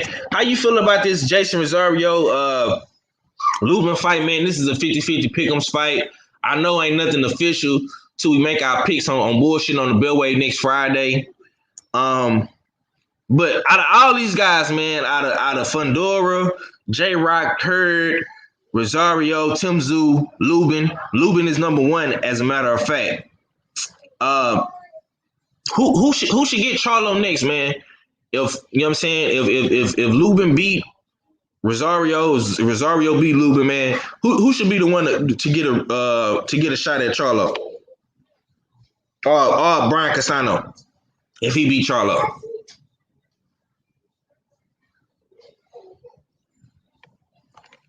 Preem, you on mute. You on mute, Preem. Oh shit. Okay, Cadillac Red must have stepped away. Let me catch up in the chat right quick. You say I got Rosario over Lubin by KO. Lubin Rosario winner will get J Rock if he wins. Fundora fighting Sergio Garcia soon on PBC. Tim Tszyu versus Fury on July 9th or July 7th. Okay, what network is that fight gonna be on? Is that gonna be on DAZN? Will that be on DAZN, or would it be like? Cause I keep hearing all this shit about Tim Tszyu, man. Charlo has an IBF mandatory, overdue mandatory. But Rock now, if he gets undisputed, okay, let me check that out. Let me see. Okay, but Rock him. Okay, I see this dude. I see this dude right here. He number 1. Okay, Phil, I'm gonna come to you, bro. What's your thoughts on this entire situation, man?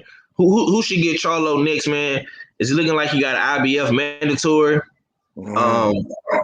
How do you feel about this, man? Do you think it should be Lubin, Rosario winner, Sebastian Fundora, Tim Tszyu, this IBF mandatory, man? What's your thoughts on that, bro? Mel gets past Castano, gets the undisputed. He deserves a light touch in my estimation, and that would be that background guy to fulfill his IBF mandatory. Next after that, I would say Lubin deserves a shot if he gets past Rosario. And for this reason, being this fight between Lubin and Rosario, it's a fight that they both don't have to take. I don't think there's any elimination tag attached to it. Lubin is already rated number 1. He could easily fight some type of top 30 type of fighter at 154, and still maintain and retain his position. But he fighting a dangerous opponent in Jason Rosario. On Jason Rosario side, he coming off of a embarrassing knockout loss from the current champion Jamel Charlo. He hasn't taken a tune-up fight since, and he's coming back right back against a top contender in Erickson Lubin. So I gotta credit both guys for taking this fight, high level fight, in the sport's probably deepest division in that 154. A fight of this caliber has no minor belts or Reggie belts or even an elimination tag to it. It just shows you the deepness of 154. So yeah, once again, if Lubin gets through, I think he'll beat Jason Rosario. I think Rosario has been things have been taken from Rosario from that Jamel Charlo from the Charlo fight. You know what I mean? And I don't think he's gotten it back yet. and definitely it ain't gonna be helping to come back so soon against a puncher like Lubin. So I got Lubin in this fight. So being that, yeah, I think Lubin deserves. You know what I mean? Lubin deserves to get that shot next after that mandatory is fulfilled. Okay. Preem, you back? Yeah, I'm back. I'm back. Okay. Let me read this chat, then I'm gonna come right to you, man. Notice L Dub say notice Lubin and J Rock on the same card, same schedule. That's the fight next. Charlo expressed to the PBC that he not fighting Hurd, Lubin, or J Rock unless they each beat each other first. More gems for y'all. Okay.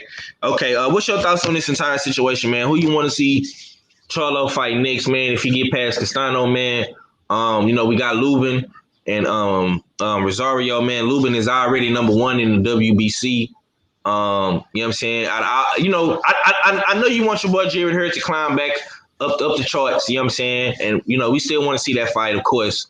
But what you got on that, bro?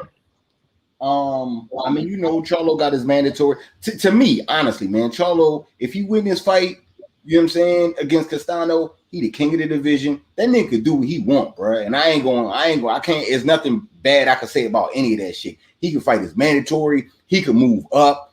He could lose weight, move down. I don't give a fuck, man. He could stay where he wanted. He could stay where he at and do whatever. Like, yo, he's sitting good right now. You know what I'm saying? You can't put too much pressure on him to move up, because his brother at 160. So it's kind of like, you know what I'm saying, he waiting on his brother type shit. So he's sitting good. You don't want him to move down because, you know what I'm saying, his homie Earl is at 47. So, I mean, man, he could do what he want, man. He could do what he want, and it'll be a good move. You know what I'm saying? No doubt. I don't see any wrong moves from Charlo once he wins this Castano fight. You know what I'm saying? All he got to do is focus on winning this fight. But like I say, 154 is a Shark Tank, man. You know what I'm saying? You got some Fundor, who he a young up and coming killer. I keep hearing this Tim Zook dude, Costa Zoo's son. He a young killer. I'm looking at these rankings. They got this mandatory dude, Barakov, for the IBF. He 20. He 18-0. You got motherfucking You still got Jared Hurd right there. You got, you know what I'm saying? Yeah, but that's what I mean. He could do what he wants. He could pick any one of those fighters. He don't even have to pick any one of them. And it's still going to be a good fight from the undisputed king of 154. This division is the most popular division in boxing right now, and he the king of it. The nigga could do what he want. All he got to do is win his Castano fight. You know what I'm saying? It's no wrong move that he could do that'll upset the people if he go undisputed, in my opinion. You know what I'm saying? The only wrong move he could make is the dumb shit that he do outside the ring. You know what I'm saying? I can't be real about that. I mean, no matter what fight he fight, I ain't gonna buy that shit. You know what I'm saying? Because of the type of time that he on. But as far as for boxing goes, yeah, man, that nigga doing good. It's no wrong move from Charlo if he wins his next fight. His next fight is his biggest fight of his career, and he win that. He's sitting high. It ain't nothing that he ain't even got to be in the top 10. I mean, or top 5 pound for pound. He ain't even got to be in that. He's still gonna be sitting good. You know what I'm saying? All odds are still be on him. Everybody still got to go through him. You know what I'm saying? He is that guy. Okay, I like that. Lee Adams say Tim Zoo is a star in Australia. Charlo versus Zoo is a massive fight, mate. Okay. Faith and Cross say Lubin next if he beats Bananas because he's a higher rated fighter. Lubin needs to do more before earning a shot. He got flattened in the round. If he wins in a highlight, then maybe. Yeah, man. Well, I mean, listen, bro. You know what I'm saying? That was a few years ago. He was young. You know what I'm saying? He made a lot of mistakes. You know what I'm saying? He wrote his wrongs. Got with Kevin Cunningham, and he been on the winning streak ever since. You know what I'm saying? I know these motherfuckers You know, they want to see Tim Zoo, they want to see Fundora and Garcia and you know what I'm saying, Jared Hurd and all these guys, man. But like Cadillac said, man, you know what I'm saying, you know, if Charlo beat Castano, bro, he can do what he want to do. You know what I'm saying? And if he got his IBF mandatory, which is this Barakov guy, you know what I'm saying, that would be a good hometown fight for Charlo to come back to the city and get the people get a H-Town fans a good fight. Just looking at this fight right here with Charlo, you know what I'm saying, it looked pretty packed in there. I see a lot of people on close to the fight. So I think if Mel come back and do that, man, you know what I'm saying, that'll be dope for the fans in the city. But we're gonna see, man. We're gonna see. Act Reacher, you there, champ? What you got on this entire situation, man? How you feel about this Lubin Rosario fight, man? And who you think should get that Charlo smoke next, man? Whoever win out of them guys at 154. Nah, man, I don't think. I still think Erickson Lubin got work to do. He need to fight. If J Rock win, that need to be the title eliminator, and then they can come see. Then they could come see the Kingpin. Then they come see the Kingpin after that happened. Okay, so how you feel about the fight Saturday with J Rock and Rosario? I mean, with Rosario and motherfucking Lubin. I think Lubin should edge this one. Both of them fighting out of Lubin from Florida. What's in fighting out of Florida too. So I wouldn't be surprised if they spar before.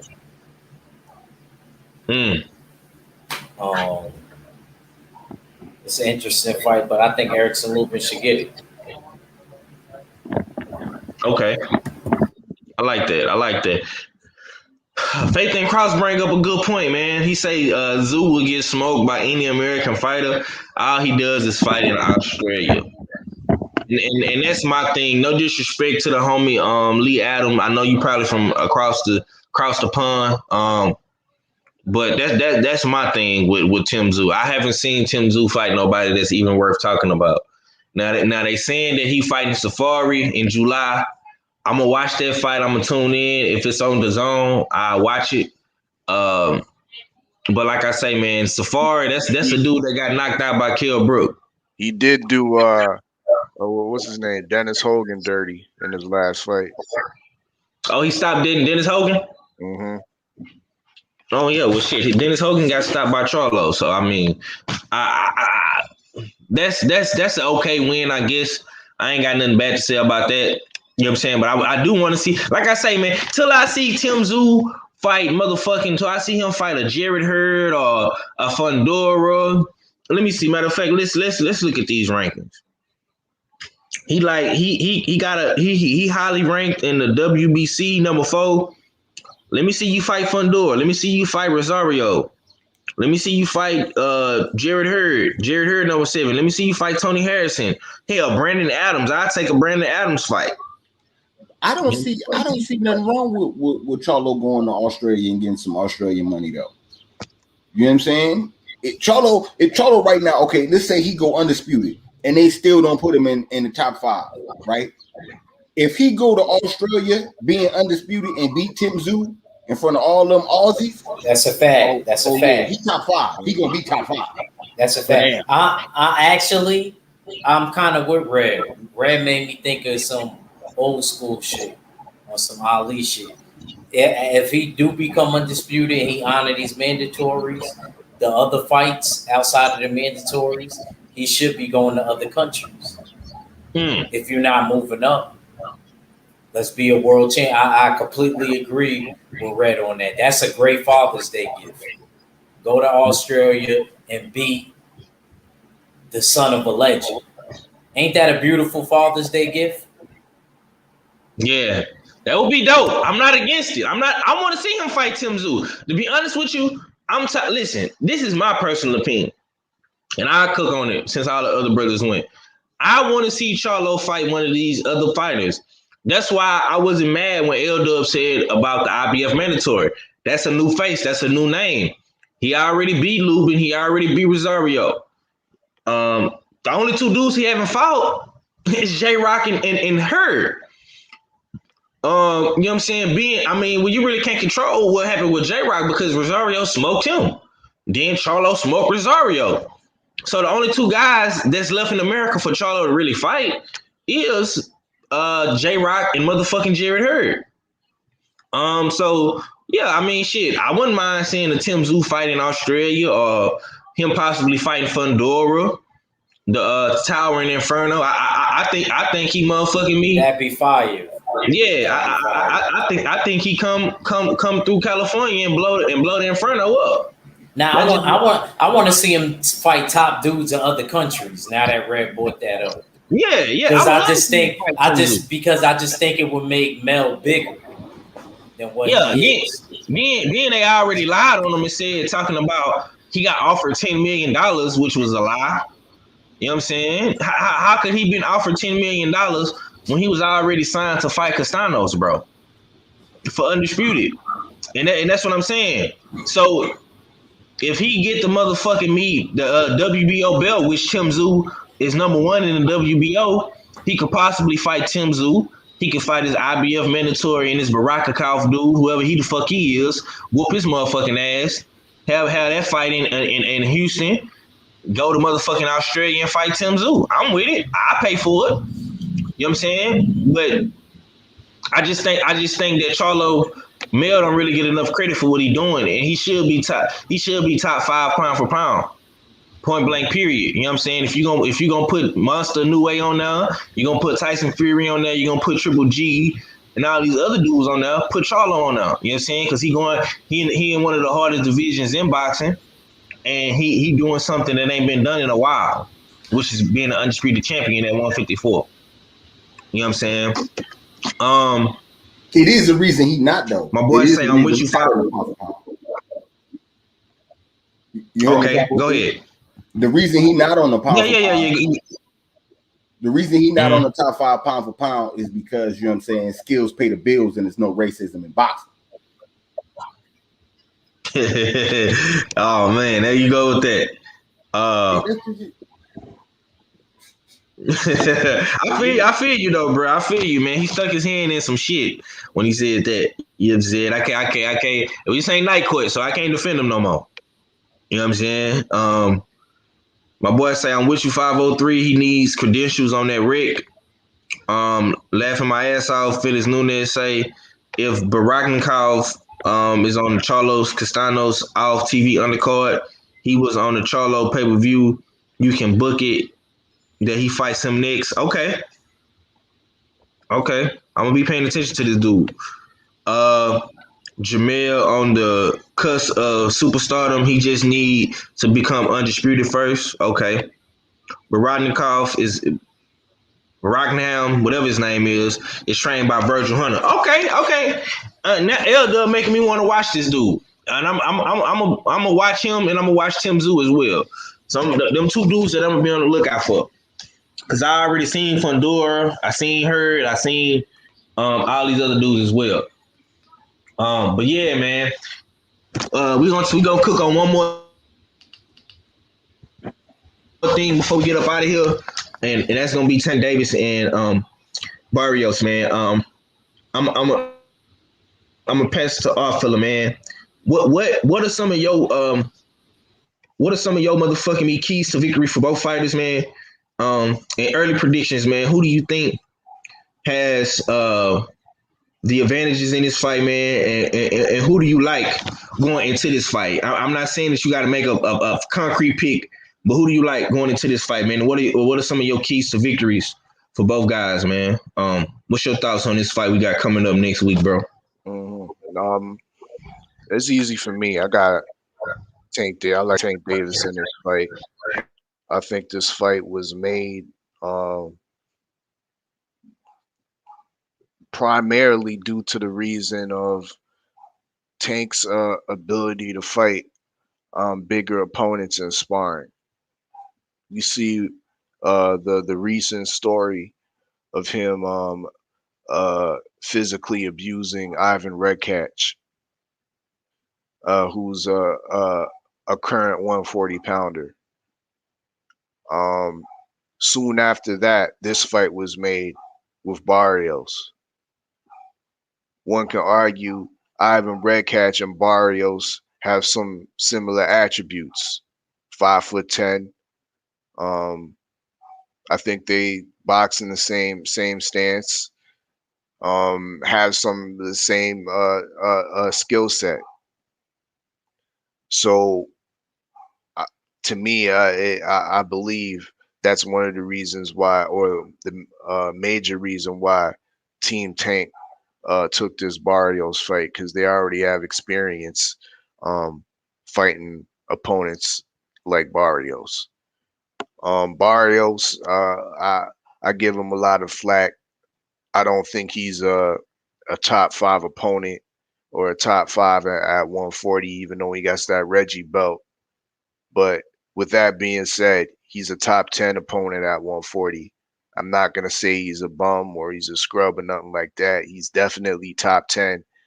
But I just believe that there's other fighters at 140 that have more credentials and that are more accomplished and deserve to be in that top 5 ranking. But albeit this is a good fight for Tank. This will be a good action fight. He's always in a good action fight. Barrios, I believe, has a good, to me, basic skill set, trained by what Virgil Hunter as well.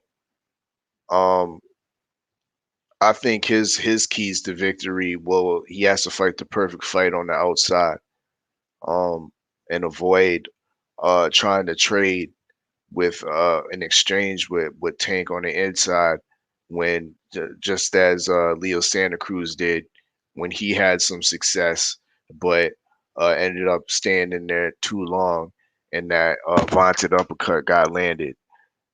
This is the lessons from Leo Santa Cruz had to learn. He should take those and apply them and learn to utilize a straight outboxing game against Gervonta Tank Davis.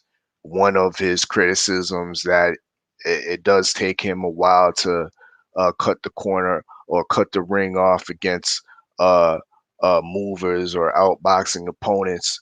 So utilizing that at the 10th degree should be able to give him a better chance at victory.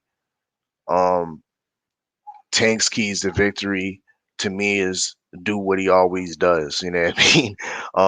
With a little bit more emphasis to moving his head and slipping the jab. You know what I mean? But as far as I'm concerned, he's great at what he's doing with breaking down his opponents. He's a great power punching technician that he can one punch knock you out, but he over time, I like the way he reads his opponents, slowly gets into the fight, and then starts breaking down technician style, and proceeds with the knockout or proceeds with the stoppage. That's the way I see this fight going for Barrios, him being stopped in the later rounds, showing a lot of competitiveness, giving Tank some problems with his outboxing and whatnot on the end of his jab at times. But at the end of the day, at the end of the fight, I got Tank with his hands raised, and Barrios, you know what I mean, probably sitting down on the stool. Okay. I like that. Okay, Preem, man, I'm gonna come to you, man. Ag just fell off.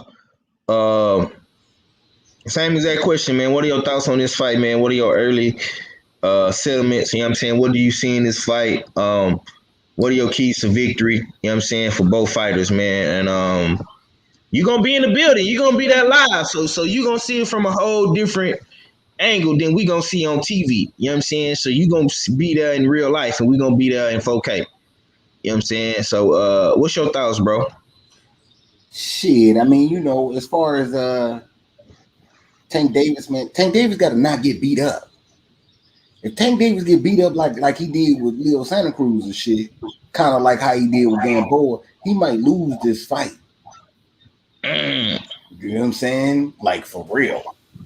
Because Tank Davis got that habit. Damn, Red. I mean, I'm just saying. Am I lying? Okay, hold on, Red. Will you be doing your show Friday? Or are you gonna be on the road? Or are you gonna do it Thursday? How you gonna do that? I'm trying to figure that out now. What my plan is? I got 2 plans. I'm gonna have something pre-recorded on deck to drop in case we're not gonna be there, or if we get there in the service where I'm at is fucked up. You know what I'm saying? Then I'm gonna have something to drop. I'm gonna still have some content. But if I get where I'm at and everything Gucci, then yeah, we on the beltway with it. Yeah, well, you probably can do it Thursday if you know what I'm saying, to avoid all that bullshit. Oh yeah. But I mean, you know, I kind of wanted to be out there. You know what I'm saying, talking shit too. But yeah, we might do it Thursday too. You know what I'm saying? We gonna definitely work it out. You know what I'm saying? Okay. Yeah. Well, go ahead. I just wanted to see what you had on that, but go ahead. But yeah, I'm just saying. You know what I'm saying? I think that Tank is still favored to win the fight. Tank got more power than Barrios, true indeed. You know what I'm saying? Tank know how to do his thing, but just he can't be in there getting beat up. I'm telling you, because Barrios gonna hurt him. You know what I'm saying? For real. That shit you did with Red Catch is cool, but Red Catch ain't got no pop like how Barrios got that power. You know what I'm saying? I seen Barrios knock a nigga out with a body shot and the nigga spit up blood. I seen Barrios fight in real life. My very first time going to a boxing match, you know what I'm saying? I seen the Barrios fight. You know what I'm saying? And I seen him drop a nigga with the body shot. Speaking on that, what was this at? This was the Jared Hurd fight, the Jared Hurd J-Rock joint. You know what I'm saying? Okay. Barrios fought on that undercard. You know what I'm saying? Hit the dude with a body shot, clean body shot. You know what I'm saying? Yeah. Nigga was spitting up blood and some more shit. I see all that. The camera didn't catch that because Barrios was getting interviewed. You know what I'm saying? But yeah, I seen that, man. Yeah. Barrio got some shit with it. You said, but I also seen him put his face out there in the open and get his older bone cracked the fuck up too. I've seen that too. You know what I'm saying? And I know if Tank hit you like that, you going to sleep. Your orbital bone will be intact when you wake up. But you going to sleep, nigga. You know what I'm saying? Tank kills niggas with that type of shit. So to me, it's gonna be who plays the better defense. You know what I'm saying? That's what I get from the whole shit. You know what I'm saying? Because I mean, you know, Barrios is a warrior. He fought through that shit and won. You know what I'm saying? And Tank be getting pinged up in his fights, but you know what I'm saying? He be winning. You know what I'm saying? He still find a way to pull it through, gut it out, and get the knockout. So I don't know, man. This is turning out to be. This is gonna turn out to be a great ass fight, in my opinion. You know what I'm saying? Yeah, man. I'm excited to see it. You know what I'm saying? I'm gonna be there, so I'm even more excited. But I was excited. You know what I'm saying? I usually don't get too excited about a Tank Davis fight, but this is one of the better of the essays that I could say he's fought. You know what I'm saying? The other Spanish guys that usually fight don't be up to par. You know what I'm saying? You know. Let me find out he trying to put some. You know, say he don't want lettuce on his taco. He trying to put some collard greens. You know, say he get closer. He get closer to the side. You know, say you know. Okay. Good point. I'm gonna let my brother Act cook, man. Like I say, man, I'm happy for the brothers, man, that's going down to ATL.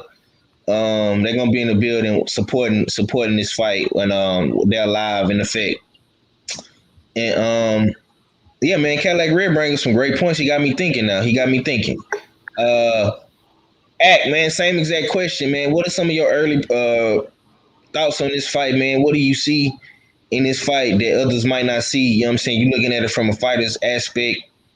You got the tall, rangy guy, champion, you know what I'm saying, going up in here against Tank, who's also a champion, undersized, but a lot of power, a lot of thump. You know what I'm saying? Tank is one of those guys that, you know, take a punch to give his. What you see in this fight, man? What are some key points, key victory points for both fighters? In Act's opinion, man, what you got on that, champ? Both of them need to hit and not be hit. That's number one. Right. But I kind of agree with what Cadillac was saying because I had it 4-2 in that Leo Santa Cruz and Tank Davis fight. I thought Tank started coming on the last couple rounds, and they got him out of it. So he can't get hit like that. And then even after the fight, even though that fight wasn't even that long, Tank face was kind of painful. Yeah. You know what I'm saying? More than Leo Santa Cruz, and he got brutally knocked out. So I don't want to see him taking punishment like that with Marius Barrios. He's a little bit bigger girth wise, even though he's about the same height as Leo Santa Cruz. He's a bit of a different fighter, and he has a different trainer in Virgil Hunter. And that can make a big difference too with that Right. knowledge and background. So I want Tank to be very careful. I still got Tank winning the fight. I just think should try to get hit less, even though I know it's going to be harder to do that because usually when a fighter moves up, they get hit more outside of Mayweather. But yeah, and I know how Tank is. Tank is going to probably be willing to take that to get the ultimate goal, which is a knockout. But I think that he should be more careful because we've been seeing a lot of weird stuff happen in the last couple of fights since everything been opening up, and I don't want to see nothing out of the ordinary happen to Tank because he think that shit is all good at 140, but it ain't. Because I keep it real, the power didn't fully translate to me at 35. Right. I mean, I'm glad you said that. I'm glad you said that. That is an excellent point. That's an excellent point. And this is my sentiment on this, man. And like I say, man, y'all seen Texas Drip on Supreme Beast Boxing Talk. I was in my element. You know what I'm saying? On the pool side, you know what I'm saying, drinking Don Julio and margaritas and shit, feeling good. And I did say Barrios was gonna win. I'm a ride for my Texas fighters at all times, man. But I'm gonna keep it real, bro. I'm at a crossroads. This is the big dilemma for me because I love Tank Davis. You know what I'm saying? I've been a fan of Tank for years, and I've watched Mario come up the hard way. You know what I'm saying? He ain't had shit easy. He's been in a lot of tough fights with a lot of good competition. And now he's getting the fight of his life against a little guy. But Tank, let's not get it fucked up. Tank is a superstar. He's definitely one of the big names on PBC. We know who the faces of PBC, of course, is Wilder and Spence, but I think he's right there next to those guys when you say fan base, ticket sale value, and pay-per-view numbers. He's right there next to those guys. I would say Wilder, Spence, Tank, and then probably the Charlo brothers. You know what I'm saying? But I'm gonna say this, man. My keys to victory for Tank is he's gonna have to be more defensively sound. He's gonna have to avoid the right hand. He's gonna have to counter the jab as well because Mario Barrios does have a good jab, and also he's gonna have to be very, very aware of those body shots because, like Cadillac Red said, Mario's can go to the body, and you know what I'm saying, when he hits you to the body, it do hurt. If you look at his last fight against Cowboy Carl, he was going to the body real good against Cowboy Carl. But Tank is a shorter dude, so it's gonna be more harder for him to go to the body. And Tank could probably catch him with something. If you're trying to throw that left hook to the body, you know what I'm saying, by Tank being a southpaw, Tank can come back with the uppercut or probably a left hand or a right hook or something. You know what I'm saying? If you catch him leaning down, Tank is gonna have to try to find his money punch, and he's gonna have to try to be very, very, very assertive in a fight. Not aggressive, but assertive, meaning take smart, calculated shots. Don't go up and down like how you did against Leo and get punched 3 fucking times to land your one punch. You can't do that against Barrios because, like I said, and we all know Barrios is not no fucking Leo Santa Cruz. He's a real 140 pounder. Possibly could be fighting at 147 if you want to. This guy's big, he's strong, he's a warrior, you know what I'm saying? And he's training his ass off for this fight. So Tank is gonna have to be very, very defensive conscious in this fight. You know what I'm saying? And I don't see Tank Davis winning this fight if he's fucking taking Barrios fucking 3 punches to land his one money punch. You know what I'm saying? Don't do that. Take what Barrios give you and try to catch Barrios coming in with some shit. You know what I'm saying? He's gonna have to use his defense and his speed. You're not gonna be able to sit down on punches as much as you would like, especially in the beginning of the fight. Uh, I think for Barrios to win, if I'm Barrios, I'm gonna just keep it real. If I'm Barrios, man, I'm staying behind my jab. I'm fighting tall. You know what I'm saying? I'm staying out of the way of that uppercut. I'm staying out of the way of that left hand. Um, but it's just like Figueroa, man. Like Brandon Figueroa, man. These dudes, they can fight tall. They got the skill set and the build to do it. But I don't know if these guys, in Texas, man, we like putting that Texas lean on you. We like coming forward. We like pressing the action. So I don't know if Barrios is gonna do that. That's why I'm kind of leaning more towards Tank, because I think Barrios will play right into Tank hands. And I think he'll probably be over aggressive, man. But if Barrios fight tall, stay behind the jab, go to the body when the body is available, you know what I'm saying? He could easily outbox Tank. But do I think he'll do that for the whole 12 rounds of the fight? No, I don't. I think he gonna get into a war with Tank. I think he gonna be trying to let off shots on Tank, and when he do that, Tank is gonna be right there to land that uppercut. He gonna be right there to land that right hand, that right hook, and that straight left. You know what I'm saying? Like I say, man, I'm still undecided on who I'm gonna go with, man. I really want to ride with Texas for this fight, bro. I really do, man. But man, I don't know, bro. I just don't know, man. I don't fucking know. I like both these guys, man. I've been a fan of Tank for the longest. I watched Tank come up. I watched Barrios come up, man. So this is very hard for me at the end of the motherfucking day. This fight could possibly be a draw, man. And like Act brought up an excellent point. And this is real big. Would a power translate to 140 for Tank, man? Because I'm gonna tell you something. If that power do not translate for Tank, man, and he do not get Barrios' respect in that doghouse, in that kitchen, if he able to take the fight, bro, Tank might be in for a long night. You got something, Red? Nah, shit. I mean, that's real shit. You know what I'm saying? But Tank, and he said this with the Leo fight, and it's funny, every time we talk about the Leo fight, I just bust out laughing. This nigga Leo woke up laughing. He woke up smiling, yo.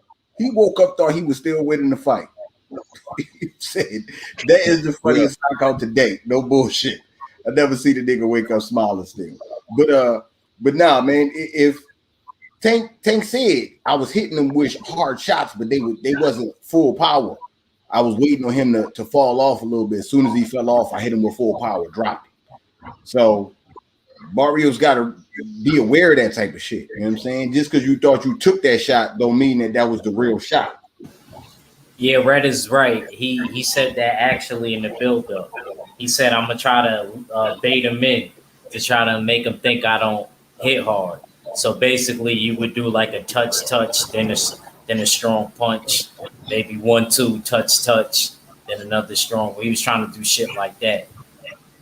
Right. And that's the thing. That's what I'm saying. Tank can lure your ass to sleep. And if Barrios fall for that trap, like I say, it's gonna be a problem. It's gonna be a problem for him because he do like to get into firefights. He don't like these niggas that got this tile build. They don't fight tile, bro. They don't do it. And I think if Barrios want to win, he could easily fight tile and cruise to a victory and stay out of harm's way. But do I see Barrios doing that? No.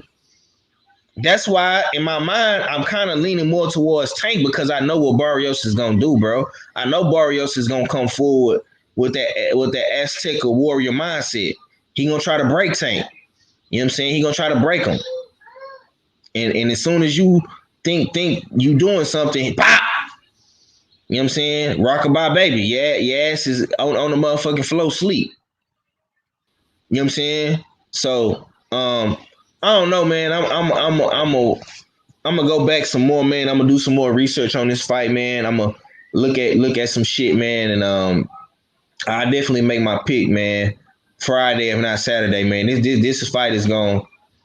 You know what I'm saying? This fight is definitely gonna have me in my research bag. You know what I'm saying? But on that note, man, we gonna get up out of here, man. We done been on for 2 hours, bro. It's 1 o'clock, man. Texas time. I know it's 2 o'clock on the East Coast. You know what I'm saying? Up north, man. We gonna get up out of here, man. Once again, man, I appreciate everybody for coming through, showing love, man. We definitely gonna be cooking on this all throughout the week, man. We're gonna talk more Lomachenko Nakatani. We're gonna talk more about this Tank Davis card, which is one of the best cards I think Showtime done put on so far. You know what I'm saying? We got Chris Colbert in July. Gamboa pulled out of the fight, man. So we trying to figure out who Chris Colbert gonna fight and on Showtime in July. You know what I'm saying? We got a lot of big shit popping off in July too, man. Like I say, we got the Charlos Castano fight for Undisputed. Motherfucking Deontay Wilder trilogy, man. You know what I'm saying? So a lot of shit popping off in July. We also got the Zerto Ramirez versus Sullivan Barrera, which is a good fight. Jojo Diaz on that card versus Fortuna Fish. You know what I'm saying? We got Sensei Estrada, super bad Estrada. She gonna be fighting on that card as well. So we got a lot of shit popping off in July, man. The return of Matchroom, they're gonna be fighting on the plantation. You know what I'm saying? At the big house, you know what I'm saying? Granados versus Conor Ben, which is gonna be a good fight, man. We got a lot of shit popping off in July, man. On the Zone, on Showtime. You know what I'm saying? You know what I'm saying? So we're gonna get into it, man. We're gonna get into it, man. But let me get some last words from everybody, man. Act, man. Let me get your last, bro. And let the people know what you got going, family. When Night Court gonna be and shit. I'm probably gonna push it back a little late, about 8:39, only because I gotta handle some family issues real quick. But other than that, check us out on Night Court later. I'm gonna send out the links to the brothers. Trilla is on the docket. Fella, who else we got on the docket? Damn, I wish you was gonna ask me, dog. Well, I know Trilla's. Trilla's on the docket. Definitely know Trilla's on it. It's Trilla, I believe it's Trilla, Kenny Bayless. Oh yeah, Kenny Bayless, because we didn't get Kenny Bayless last time. It was one more person. I think it might have been the fighter. I don't know who the fighter is though. I ain't going for well as long as we got two. But yeah, definitely about to just go change the schedule time, and y'all look out for us around 8:30ish. Yo, Boxer Night Court. Salute to the mighty LDBC, the full Berserker clan, and the usual suspects. It's the usual suspect thing. Shout out to the mighty LDBC and the full Berserker clan. It's your boy Act Reach. I never see you wrong, and I'm out. yes sir, man. Much love to the chat, man. Preem, man, let me get your last, my brother. Let the people know what you got coming, man. On this trip to ATL, goddamn me. Before I want to put this out there now, I'm gonna say it first. You know what I'm saying? Blair the Flair Cobbs or whip Conor Ben's ass. Yeah. On that note, man, salute to everybody coming through. You know what I'm saying? Fuck with a salute 503 for sending a nigga the link. You already know it's the usual suspect ting. You know what I'm saying? We on the Beltway Monday 4:15 Eastern Standard Time. You know what I'm saying? Yeah, man, y'all already know, man. Salute to the LDBC, man. Supreme Beast Boxing Talk. The boy Cadillac Red. I'll holler at y'all in a minute, man. Yes, sir, man. Bullshit on the Beltway tomorrow, man. 3:15 Texas time, 4:15 East Coast time. We'll be on the Beltway tomorrow, man. We're gonna see what the king of the clips got in store for us. Him and Mr. KG, you know what I'm saying, on a lovely platform. With that being said, all fella, take us home, bro. Indeed. You know what I mean? Once again, salute to everybody in the chat. Early morning hunt, late night hunt. Y'all know what it is. You know what I mean? Big up 503 Line, aka Smoke City Modcast. Follow him on Instagram as well. Get updated on all your latest boxing topics and whatnot and boxing news. Check me out, you know what I mean, right here on YouTube, the fella, the War Report, you know what I mean. Just did the Michael J. Fox listening session. You know what I mean? That mixtape he got, It's a Beautiful Day in the Neighborhood. That mixtape going. So y'all make sure y'all check that out, run the numbers up, you know what I mean? Y'all know what it is. And check me out, what, 8 p.m., 9 p.m. Eastern time tonight, Night Court. Trilla's on deck, you know what I mean? We got a couple other cases on deck. Monday, bullshitting on the Beltway. Also be making my further assessments and reviews on Saturday's fights. So y'all know what it is. It's a usual suspect. You know what I mean? It's your favorite, yeah, your most hated all fella. Salute to the hoe, LDBC, and I'm Gizon. Yes, sir, man. Like I say, man, we're gonna be back tomorrow, man. You know what I'm saying? I'm gonna definitely do a live stream, probably a late night hunt, because I'm gonna be working the morning shift all next week because one of my coworkers is on vacation, taking some time off. So I'll be on the early morning shift. So I'm gonna be able to do the Beltway, you know what I'm saying, at home. You know what I'm saying? That's gonna be a good feeling because I'm always at work. I really can't say what I want to say. I turn up how I want to turn up. So you might see Texas drip a little bit tomorrow on the Beltway, man. And Night Court tonight, man. Y'all tune in. My brother Act Richard got something in store for y'all, man. Be sure to subscribe to the War Report as well. Always going up with the music, man. Bringing lots of good artists on the platform with their music, they freestyles and stuff, man. Hopefully, man, we get another battle going around this motherfucker real soon on the War Report, man. You know what I'm saying? My boy went stupid with the battles, man. Y'all continue to support the channel, man. Once again, man, happy Father's Day to the whole entire gang, man, the LDBC, the whole usual suspects, man. We gonna celebrate, man. We gonna go up today. We gonna have a good time.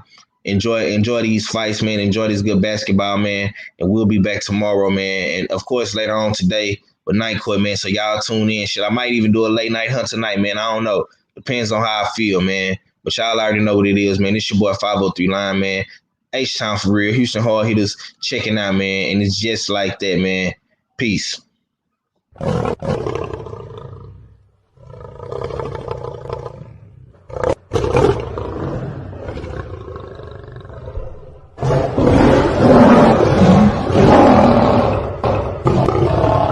If the lion is the king of the jungle, how can he be the king of the jungle? If he's not the biggest, the elephant is probably one of the biggest. He can't be the fastest because that's a cheetah. He can't be the smartest. So he's not the biggest, the fastest, or the smartest. So how does the lion become the king of the jungle? His mentality. That's the only difference of a lion and an elephant. When a lion walks up and sees an elephant, he thinks lunch. An elephant thinks run.